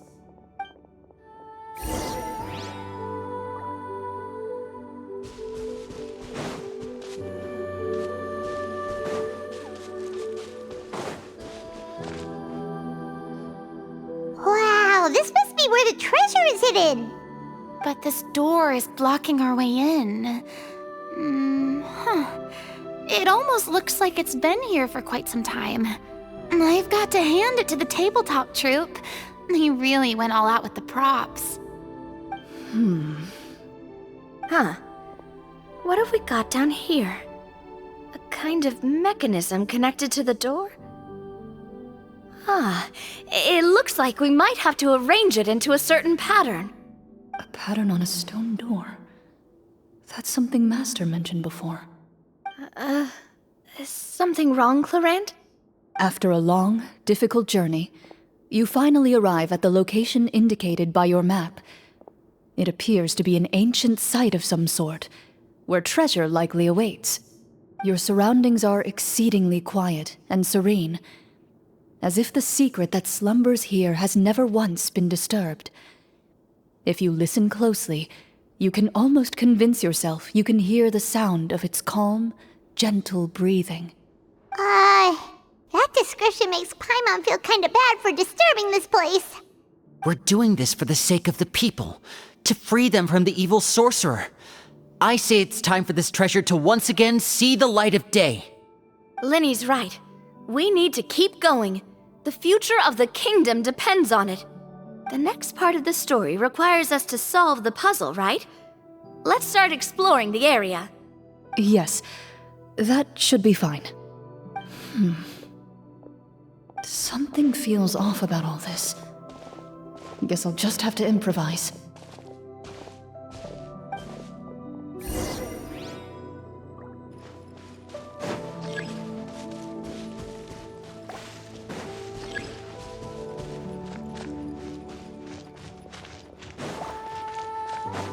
Take it easy.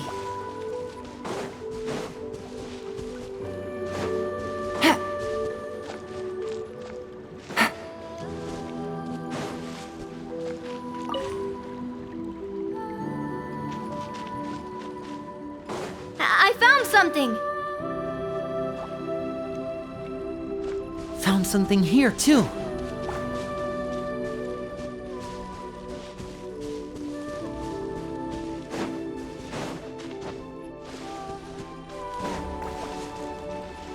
Same here!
It worked! Something just appeared. Some kind of new mechanism, maybe? By solving the puzzles, you prove yourselves worthy of inheriting the secrets of the past. At the end of each puzzle, you're rewarded with With? a key.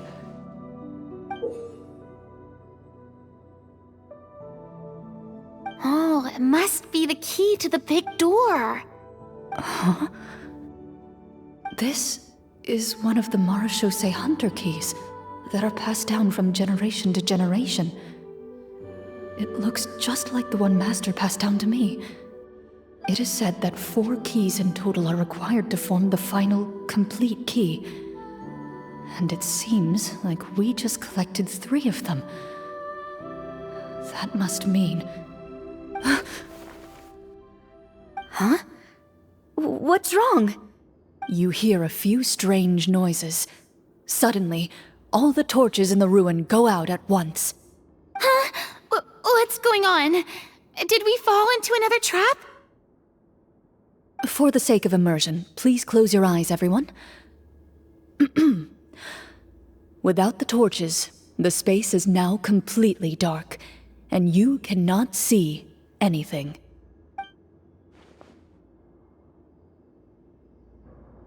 But Paimon can still see a little bit over here. Oh, right, sorry. Suddenly, you hear the sound of footsteps pierce through the darkness. There's someone else here?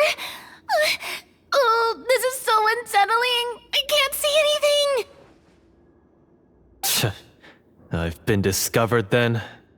Wait, that voice, it's... You recognize the voice as belonging to the guard who led you to this place. It appears he now covets the treasure for himself and has come to stake his claim. Oh, so this is just part of the script. Then I can probably relax. Well, if we can't see anything, that means we can't fight to the fullest of our abilities. Should we retreat for now? Judging by the way he's holding his sword, he must be a real marechaussee hunter. But this isn't part of the script. Retreat? That's not the hunter way. If it's dark for us, then it's dark for him. We choose to fight. Your choice is noted. Please keep your eyes closed until I tell you the torches have been relit. This battle will be in the dark. You got it! Well then, let us begin.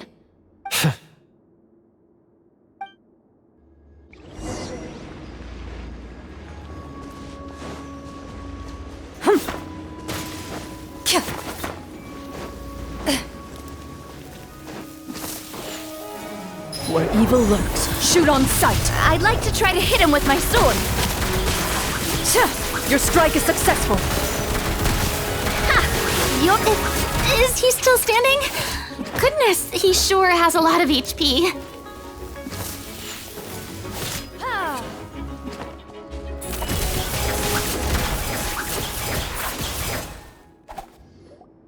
Is it over? Can we open our eyes now? The enemy is strong and relentless, but the battle is nearing its end. The torches have not been relit. What about now? Final strike! Ha!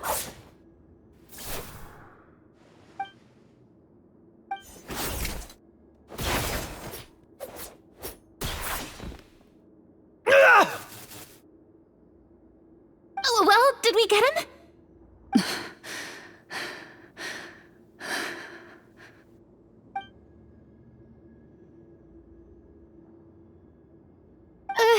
Clorinde? Warm fire flickers across the walls once more. Your vision is now clear. In an impressive display of courage, the four of you successfully defeat the uninvited guest. That look in his eyes. It's like he became an entirely different person as soon as I defeated him. Huh? Mr. Florian? Oh, wait. We're supposed to be role-playing. I should stay in character. Speak your name, guard. Why did you lead us here just to betray us? Is this treasure really more important to you than bringing peace to the kingdom? What kingdom? What peace? Those were nothing but lies! I, Florian, am a true marechaussee hunter, descended from hunters of ages past. So he's also using his real name. Or, wait, was that the name of his character from the very beginning? Then I'm even more confused. If you truly are a marechaussee hunter, shouldn't you want to help us just like you said before? Shouldn't we fight together for the sake of the people? What do you know? In this day and age, there's no glory to be had as a marechaussee hunter. What's that supposed to mean? My skills were passed down to me by my father. We lived a life of obscurity in the remote wilderness. Still, he devoted everything he had to being a marechaussee hunter. And what did he get in return? A life of poverty and pain, in a world that forgot all about him. When he died, not a single person came to mourn his passing. The marechaussee hunters were the ones who saved this city, were heroes. We deserved more recognition and respect than this. Is he talking about how no one in the capital seems to remember the hunters and their legacy? I didn't expect the script to contain this level of social criticism. So that's why you want to take the treasure for yourself? You feel like you're owed fame and wealth? If you already knew where the treasure was located, why didn't you just come down here and take it? Because I still needed the final key. Only a true marechaussee hunter is capable of passing through this final door. As someone who sought to hurt others for his own gain, Florian lost that right long ago.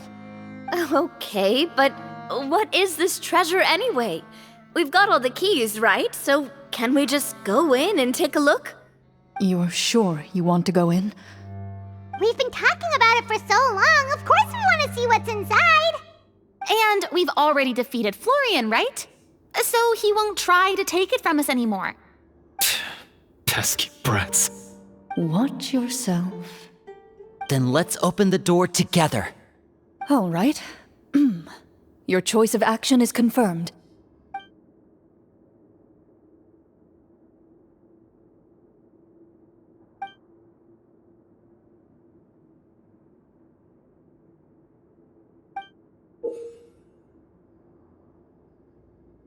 Before you, the door to the treasure, sealed and undisturbed for more than 100 years, finally swings open. You hear the shrill wail of the door hinge as it rotates for the first time after years of disuse, almost like a sleeping giant letting out an extended yawn. You get the impression that the secrets buried behind this door might be just as heavy as the sound you just heard. It's open! Come on, let's go in! Paimon wants to see what's inside! Ooh, me too! Ugh, uncovering hidden treasure is the most exciting part of adventuring. What do we have here? Uh-huh. A stone tablet? And some shabby weapons? You call this a treasure vault? Looks more like an abandoned warehouse! Maybe the troop ran out of budget at the end? They provided a super immersive experience at the beginning only to drop the ball at the most important part? They could have at least filled this place with cardboard Mora or something! Wait, I get it now. Paimon, this is the real Marachose Hunter treasure. Huh? This is it?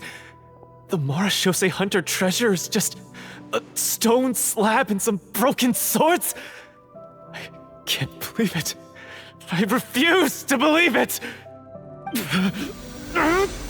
Whoa, are you okay?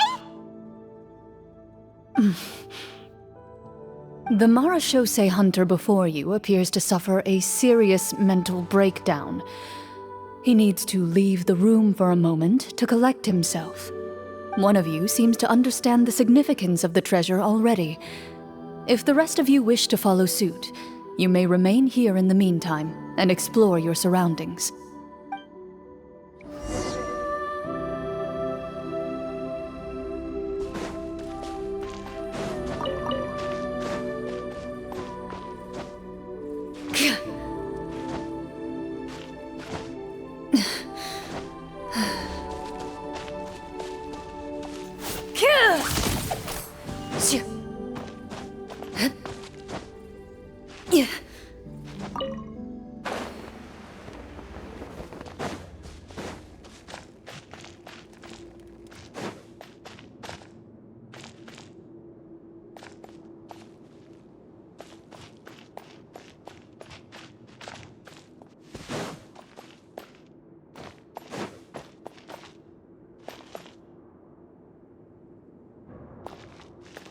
What is the treasure supposed to be?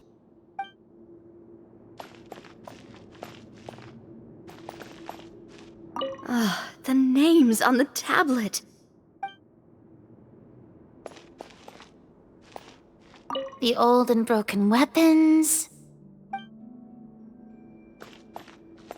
Walter.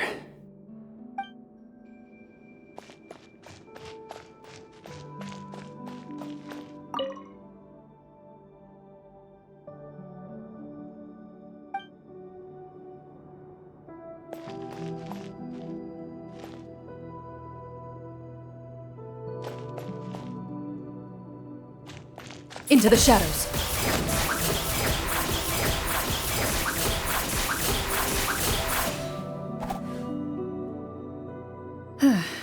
So, how are you doing? Feeling any better? What just happened? Do you remember how you got here? Or what happened to your body just now? I remember now. I brought you here because I wanted to... The explosives in the cave! You mean these? Huh? How did you... I could tell something was off the moment I stepped into this cave, so I kept an eye out. I've already dismantled the whole thing. So the strongest champion duelist in all of Fontaine saved the day once again. Guess I shouldn't be surprised. It would seem your skills as a Marechaussee hunter are as sharp as ever. I deserve some answers, don't you think? Tell me why you wanted to lure me here. Everything you said earlier sounded like the truth. Luckily, your monologue was dramatic enough to convince my friends you were just role-playing. I don't know. I just always felt like there was something in my heart that didn't belong to me. Something agitated and angry. Who knows? Maybe it was my own anger all along. I could never really tell. The feelings about my father and the other Marechaussee hunters are real. It just wasn't fair. I was angry, bitter that no one remembered them or praised their accomplishments. I don't know when it started, but at some point, my anger came to completely consume me. At that point, I remembered the legend my father used to tell me. The one about the treasure. But if the treasure was all you cared about, why plant all those explosives? Wouldn't they just destroy the treasure and bury you along with it? I can't remember. My head is a mess. It felt like there was this voice telling me to eliminate the hunters, but now it's gone. From your description, I suspect you were dealing with a devorator. A devorator? Oh, your master, your father, I mean, never talked about it? It was a kind of monster that was active several centuries ago. No, I've heard of it. I'm just not sure why you suddenly... Wait, it can't be. The seal! The seal? My family has served as Marechaussee hunters for many generations. But the title and swordsmanship weren't the only things passed down over our line. There was a seal as well. My father instructed me to always watch over that seal and maintain it regularly. He said it had been passed down over a truly ancient age, and protecting it was our clan's most important duty. But I neglected that duty after he died. I finally decided to come down and check on it one day, and that's where my memories become fuzzy.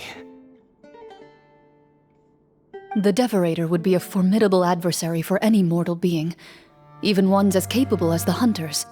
If you lacked the power to completely destroy it, you could easily fall prey to its influence and corruption. In light of this, some Marechaussee hunters chose to seal the devorator away, in the hopes that a permanent solution would come with the passage of time. I heard it has the power to amplify the obsessions and desires in people's hearts, to the point where they overtake you entirely. It would seem I'm not just lacking in skill with a blade, but in mental fortitude as well. And yet, you were able to retrieve 3 of the 4 keys. If I remember correctly, each was entrusted to a respected and capable hunter. How did you manage it? One of them belonged to my father. The second I stole from a different hunter. And the third... was one that I snatched while the person was on the way home from the tavern. I nearly died in that alley. I know just how strong you are. It's as clear as day to everyone in Fontaine. I observed you from dusk to dawn, but could never find any opportunity to sneak up on you. I never even saw you drink a single glass of liquor. The only way I could think to obtain that last key was to lure you here using your hobby, and then... Oh, I get it now. That monster, it wanted to bury you here alongside the treasure. I won't comment on anything else, but the script was good. Well, I did pour my heart and soul into it. The stories my father used to tell me about the glory of the heroic Marechaussee hunters and how they came to be forgotten. It's more than just a story. Huh? You're proud to be a hunter. You're still holding onto that part of yourself, no matter how small.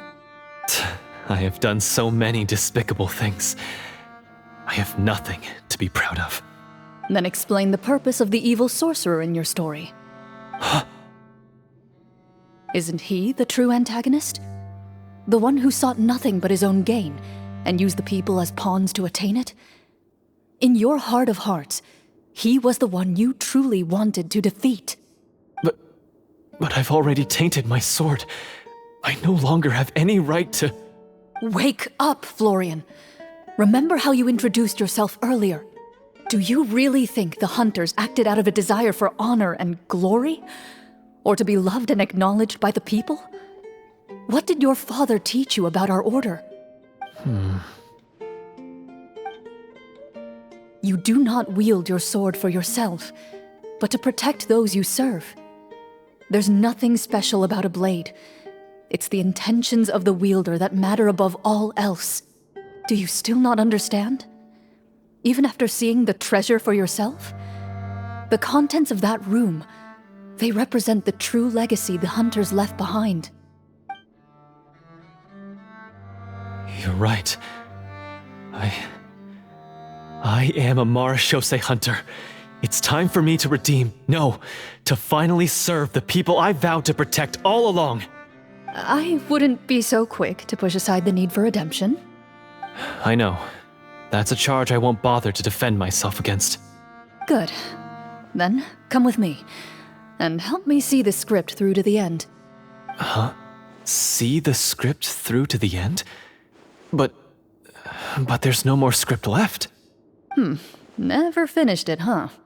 No, I mean, I wrote the script with the sole purpose of luring you all here. There was no reason to write beyond this point. Then we'll just have to keep writing it. The evil sorcerer still needs to be defeated. You mean the Devorator? Are you saying I have to make up the rest of the script as we go along? Is that really so hard? You've already written most of it. Surely you can write an ending where the hunters win and justice prevails. I'll be there to help you too. You aren't afraid your party will fall into danger? I know what my friends are capable of, and they're all quite skilled. Besides, I need their help. Then, are you going to tell them the truth about all this? I don't intend to spoil the fun. Sometimes, protecting dreams and fantasies is more important than exposing the truth. Don't you think?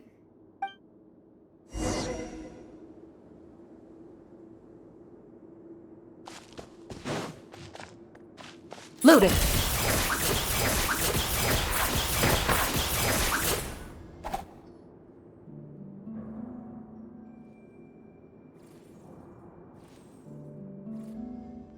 They're back! That took a while.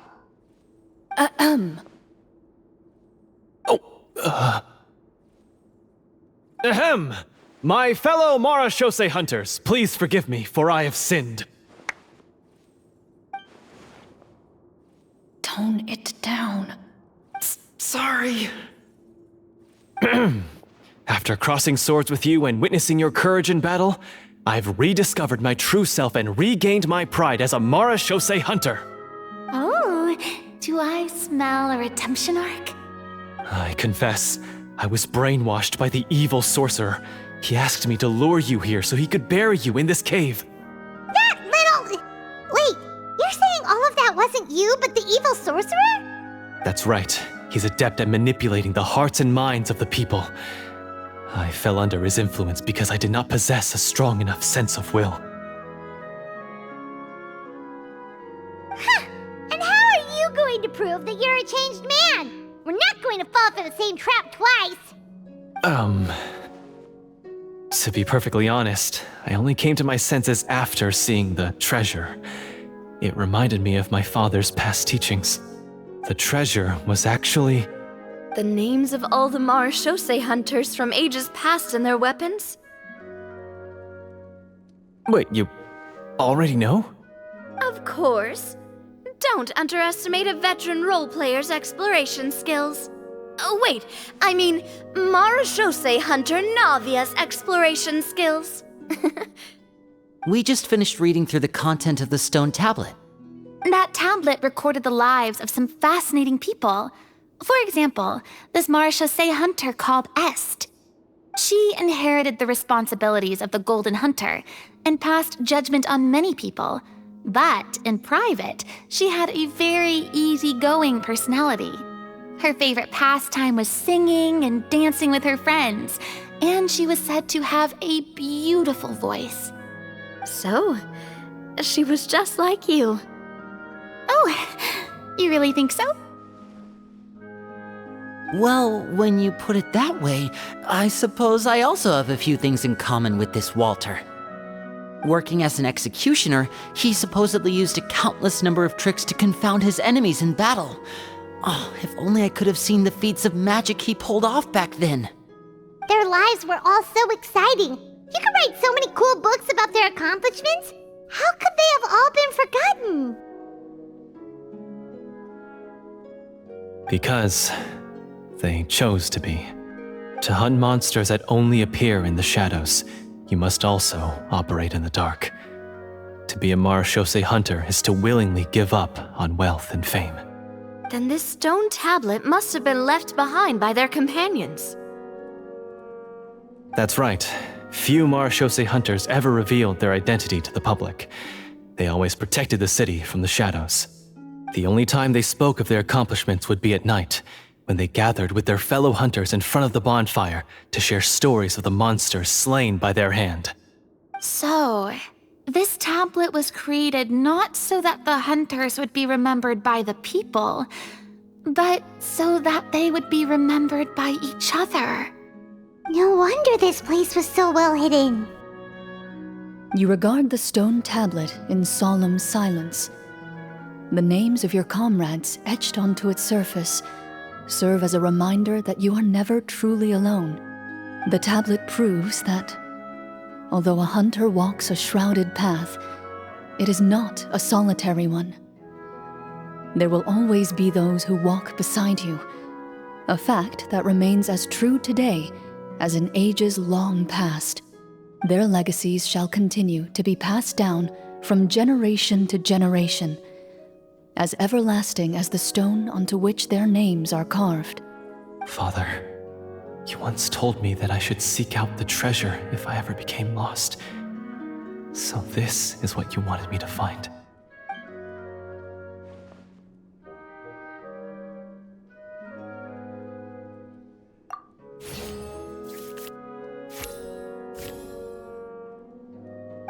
His eyes are sincere, and his words ring true.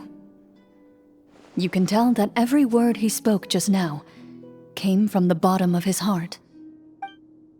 I implore you, everyone, please give me a chance to make up for all I've done. Allow me to fight alongside you and defeat the evil sorcerer that threatens the peace and prosperity of everyone in this kingdom. Well, I say we let you join. Sounds good to me too. Everyone makes mistakes. What matters is what you do to make up for them. I have no objections, but Mr. Florian, do you even know how to defeat the evil sorcerer? When he took over my mind, I gained some insight into his thoughts. Every time I thought of the treasure, he reacted with a strong sense of fear. Huh? He's afraid of the treasure? But there's nothing here except some broken weapons in the stone tablet. What if the secret's hidden inside these weapons? GM, permission to investigate.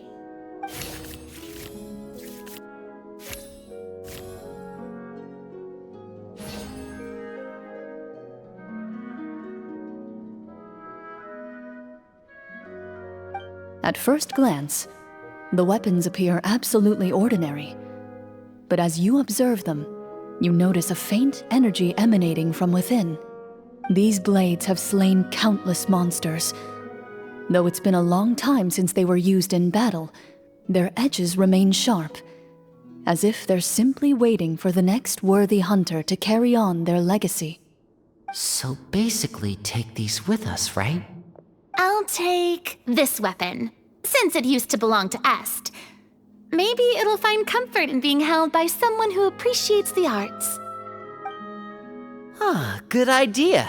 I'll take Mr. Walter's bow then, from one archer magician to another.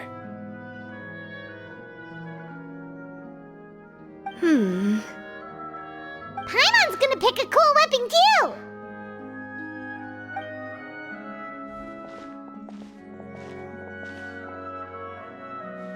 As you grip your weapons, you can almost feel the will of past hunters coursing through your being. It's a feeling of courage, determination, a silent vow passed down from generation to generation that says, eradicate the monsters, no matter the cost.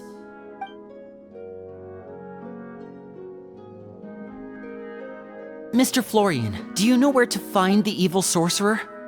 I was able to see his surroundings when our minds were connected. I believe he's currently hiding out at the church in the kingdom. We must be extremely careful. He's spent so long living among monsters that he's now taken the form of one. He will not be easily defeated. Then why don't we explore some more and try to find some higher level gear? We don't want to just fight him and lose, right?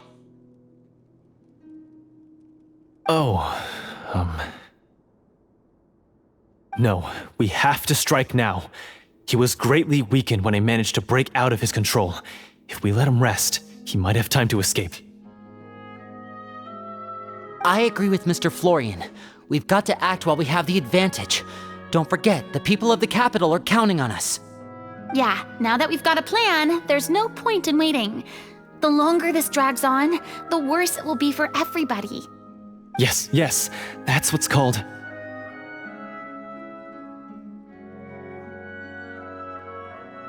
Yes, that's exactly right. Alright, you've persuaded Paimon. Mr. Florian, please lead the way. Of course. Follow me. He had to set up so many scenes today, and now he has to join in for this last part. I really don't envy his job. Finally, you decide to slay the evil sorcerer and bring peace back to the kingdom once and for all. As you walk away, you feel the gaze of the stone tablet at your back, as if all the hunters of the past are wishing you success in the battle ahead and awaiting your triumphant return.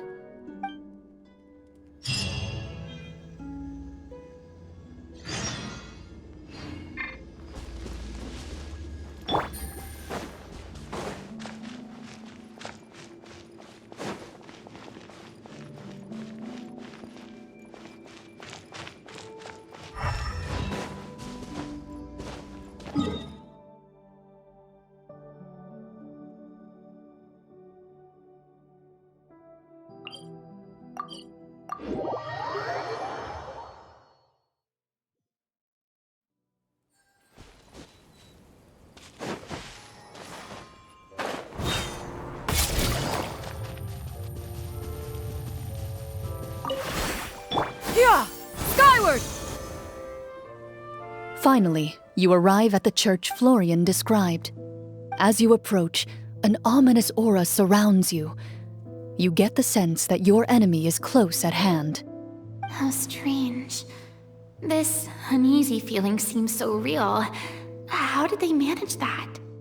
Now, it is time for the final battle. Let's go!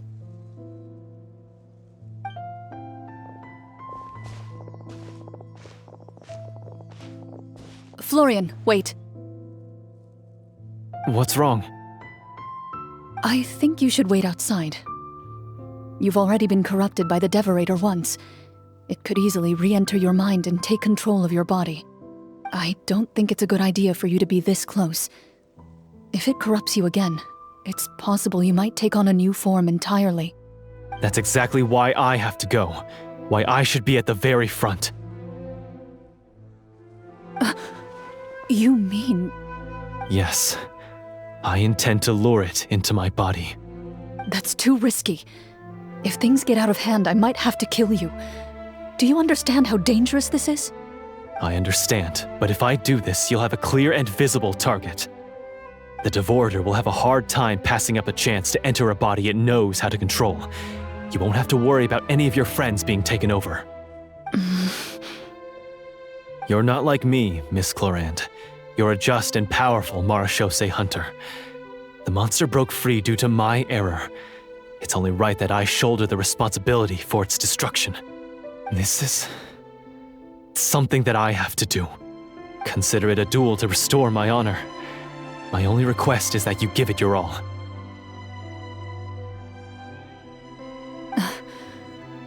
I understand.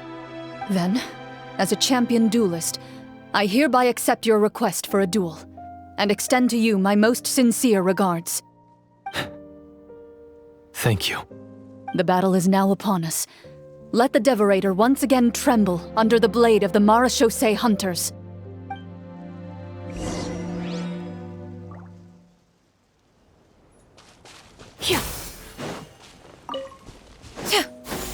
Skyward! Scatter!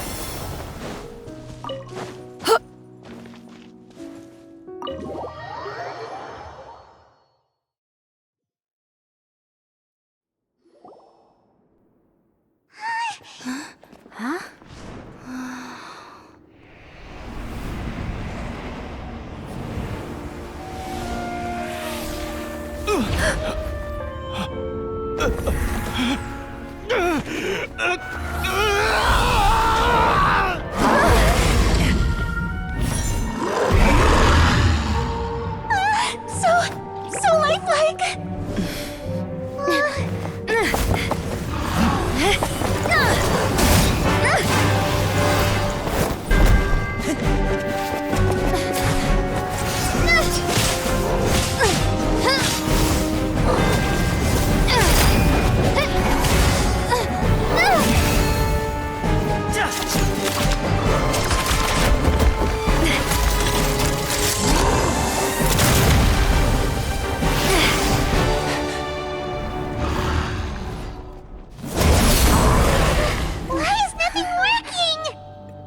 This foe is not invincible.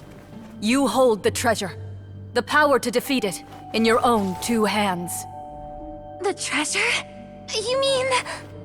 The names! It's the Marechaussee hunters' names! How are we supposed to...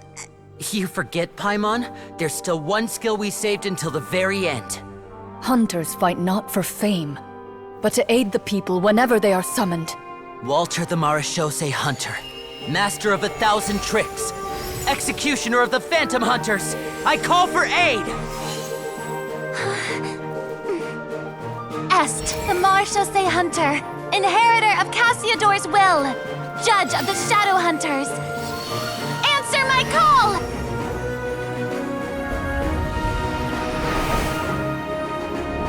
Petronia, protector of justice and order. The hunter I respect the most. Thank you for saving my friend, the best one I'll ever know. Please, lend us your strength!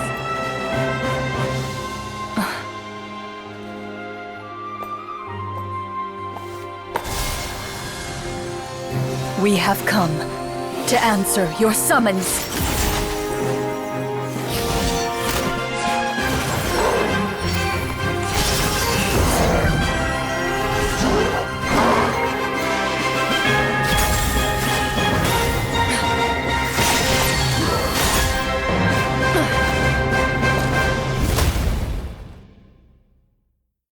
And so, the monsters were eradicated, and the sorcerer was defeated. Peace soon returned to the capital. Those in the court, manipulated by the sorcerer, also recognized the errors of their ways. Some remembered the names of the heroes who saved their kingdom, but others simply continued their lives none the wiser. Such is the story of the Marechaussee Hunters. They pursue the phantoms in the darkness and exterminate all who pose a threat. They will always protect the city and those within it, even should all memory of their accomplishments be forgotten by the very people they serve. I'm assuming we've finally reached the end of the script. Yes, you've reached one of the better endings.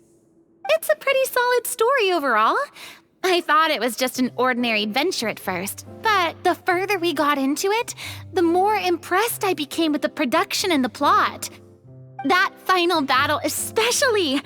All the effects were super realistic. Oh, right. Yeah, totally. That's a really good point. I never expected the weapons we picked up from that vault would have that kind of effect. Yeah, mine nearly scared the daylights out of me when it started glowing.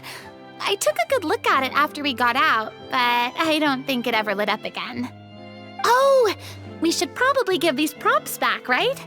I'll just leave mine here. Did you have a good time? Of course! Let me know if another script like this comes around. Sure, no problem. Then I'll head back for now. I think I need some time to fully digest everything that just happened. Once Mr. Florian is awake, please pass on my regards to him. He must be extremely exhausted to have passed out cold like that. You're right. He's had a lot to deal with. Well, see you all some other time. Toodaloo!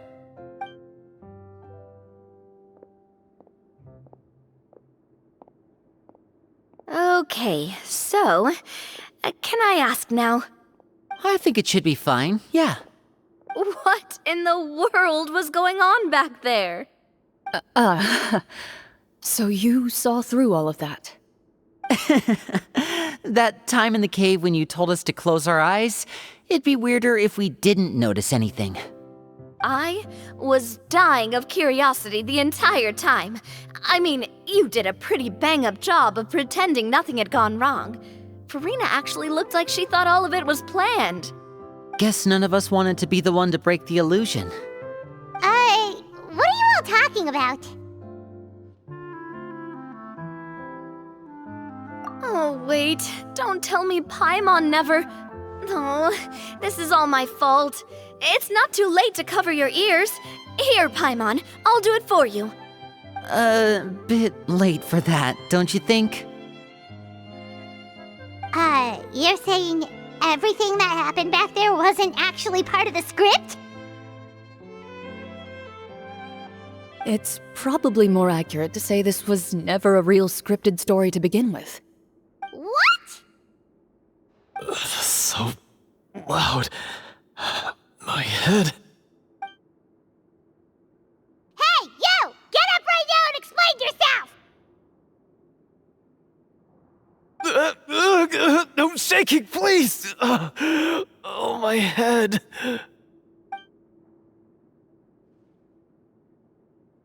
Did Paimon just hear that right? You guys made up that whole last part on the spot? It's not nice to lie to people, but Paimon's got to admit that was a really good story, Florian. Oh, and nice improvisation, Clorinde! Yeah, it was like watching a magician improvise a spectacular magic trick after forgetting an important prop. If Paimon knew something was wrong with that vault, she would have floated straight in the opposite direction. Everything was under control. As if you've ever described a situation as being out of control. I'm pretty sure any situation you consider to be easy to handle would scare a reasonable person half to death. Guess I'm just used to it. You must run into a lot of unexpected situations then. That explains why you're so good at coming up with things on the spot. As for you, Florian... I know there's no excuse for what I did. I'll turn myself into the guards at once, confess my crimes, and accept any punishment that comes my way. I would say you've already suffered more than enough. What? You may have been blinded by fame and fortune in the beginning, but your actions during the final battle had proven you to be a true marechaussee hunter. You'll be far more used to the city above ground than below. Your job as a hunter is more important. But... Of course, you'll still need to take the keys and pay a personal visit to the 2 hunters you wronged. Prepare to accept any terms they give you as well. Yes, of course. As far as I'm concerned, though, your showing in the duel was enough to prove your honor. Then I'll do exactly as you said. I'll go return those 2 keys right now. Thank you so much, everyone. I'll do my best to prove myself worthy of the second chance you've given me. I swear this on my name and honor as a marechaussee hunter. Until we meet again, everyone.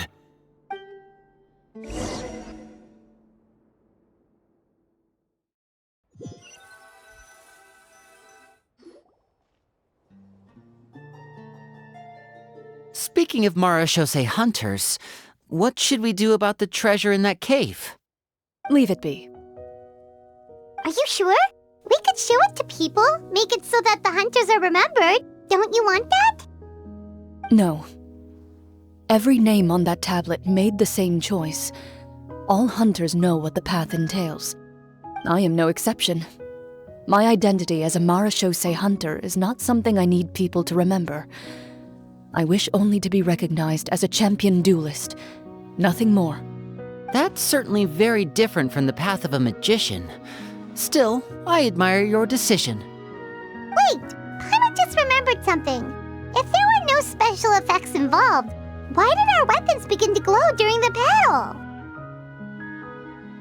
That's because the Marashose hunters of ages past would often imbue their weapons with special enchantments to suppress the monsters. Whenever a monster was nearby, their weapons would start to glow. Oh, so that's why they had an effect on that guy near the end. I really thought the summons were doing all the work. Well, I'm sure the summons were a part of it too. Oh? How so? This particular devorator probably hailed from the same era as the hunters we saw in the room. The names you recited all belonged to the bravest hunters. Countless monsters fell to their blades. That's likely why the devorator visibly reacted when you said them out loud. So the names held the power all along! Navia, everything you said during your summon. Huh? Oh, I meant what I said.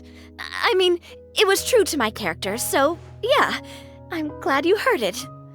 Just don't make me repeat myself. It's embarrassing. I really appreciated those words. All right. Don't get all sentimental on me. Anyway, let's not talk about that anymore. I'm going to go on ahead. Don't fall too far behind now. She ran off! I should probably head back as well. This story was truly incredible. I might have to spend the whole night telling my siblings all about it. Goodbye.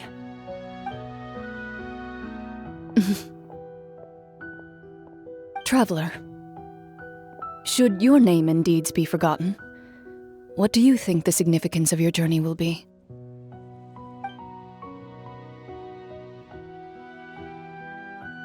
I suppose the significance would be the journey itself and the world we helped create.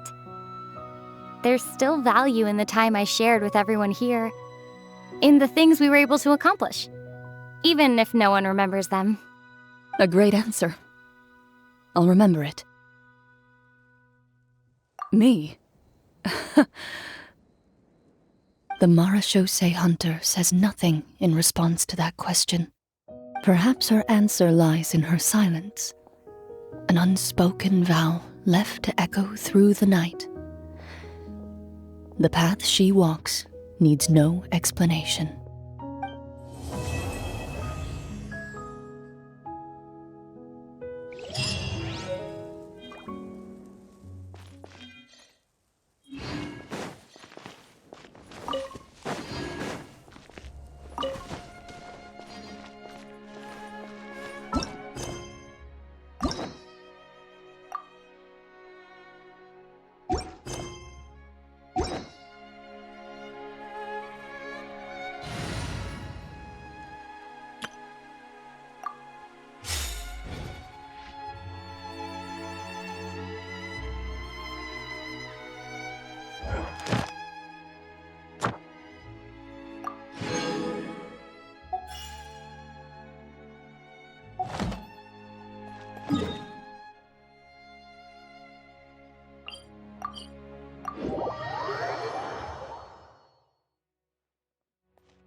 Ad Astra, thank you for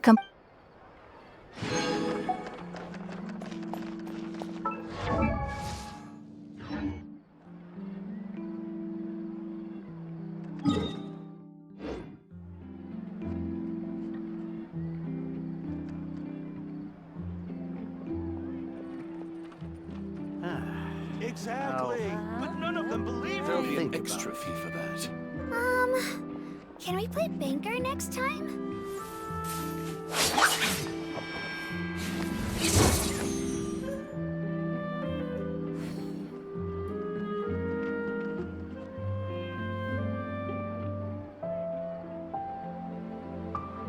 Exactly. But none of them believe There'll me. be an extra fee for that. I'll think about it.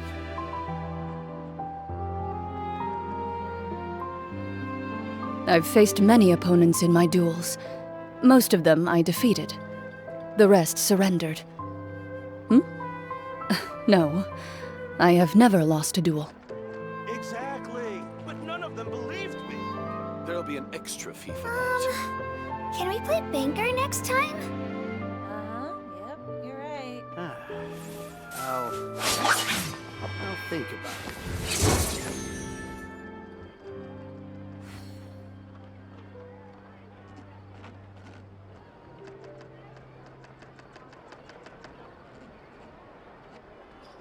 Exactly. But none of them believed me. Rebooting. There'll be an extra fee for that.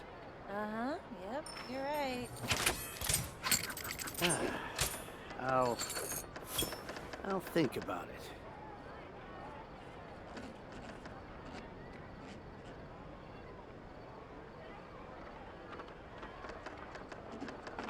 Exactly. But none of them believed me.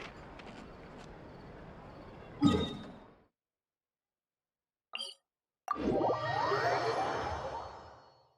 my role as champion duelist, my opinions do not matter.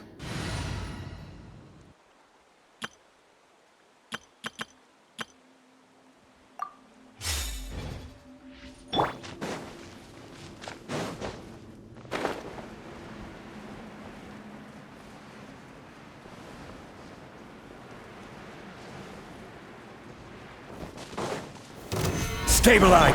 Busted! Fallen leaves, adorn my night!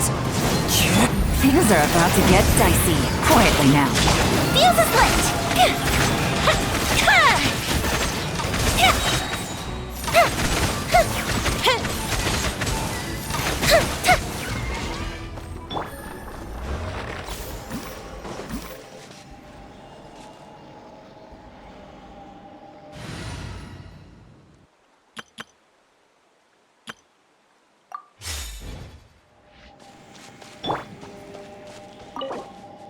A champion...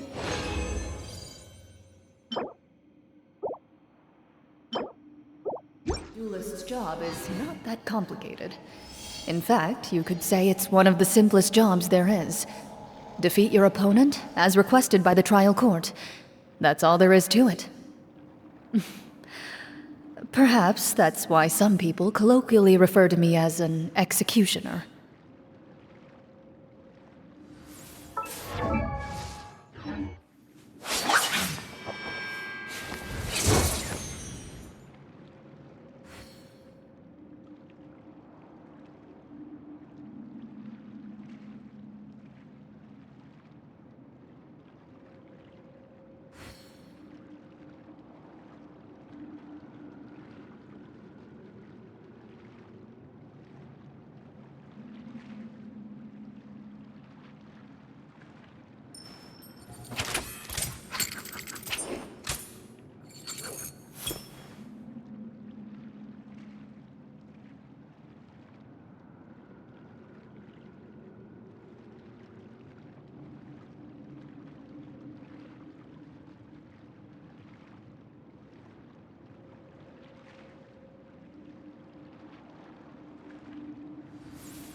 I feel like my eyesight just improved.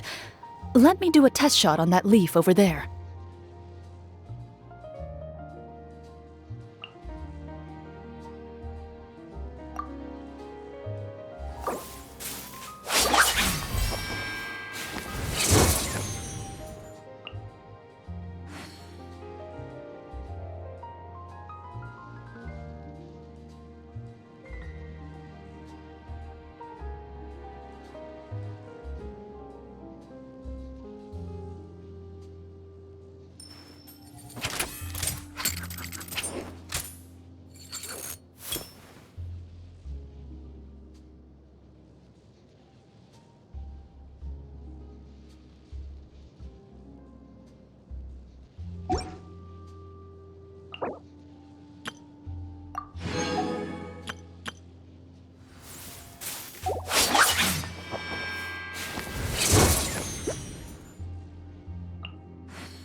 Time itself is a silent song. I'll... Exactly! But none of them believe me! Next time?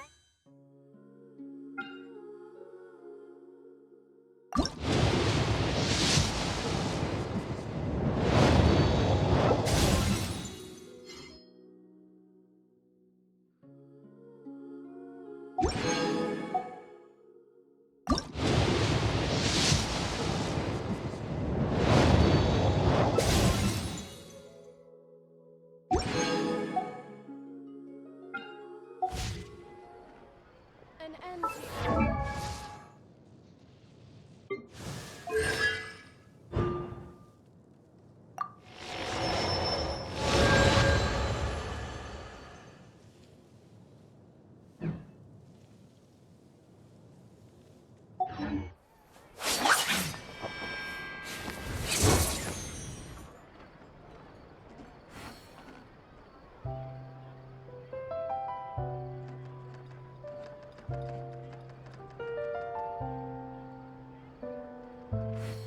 Time itself is a silent song. You're right.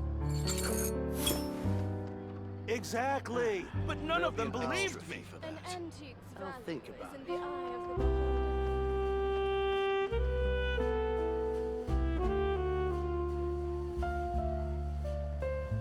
Rebooting. Can we play the banker next time? Time itself is a silent song.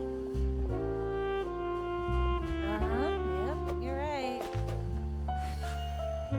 Exactly! But none of them believed me!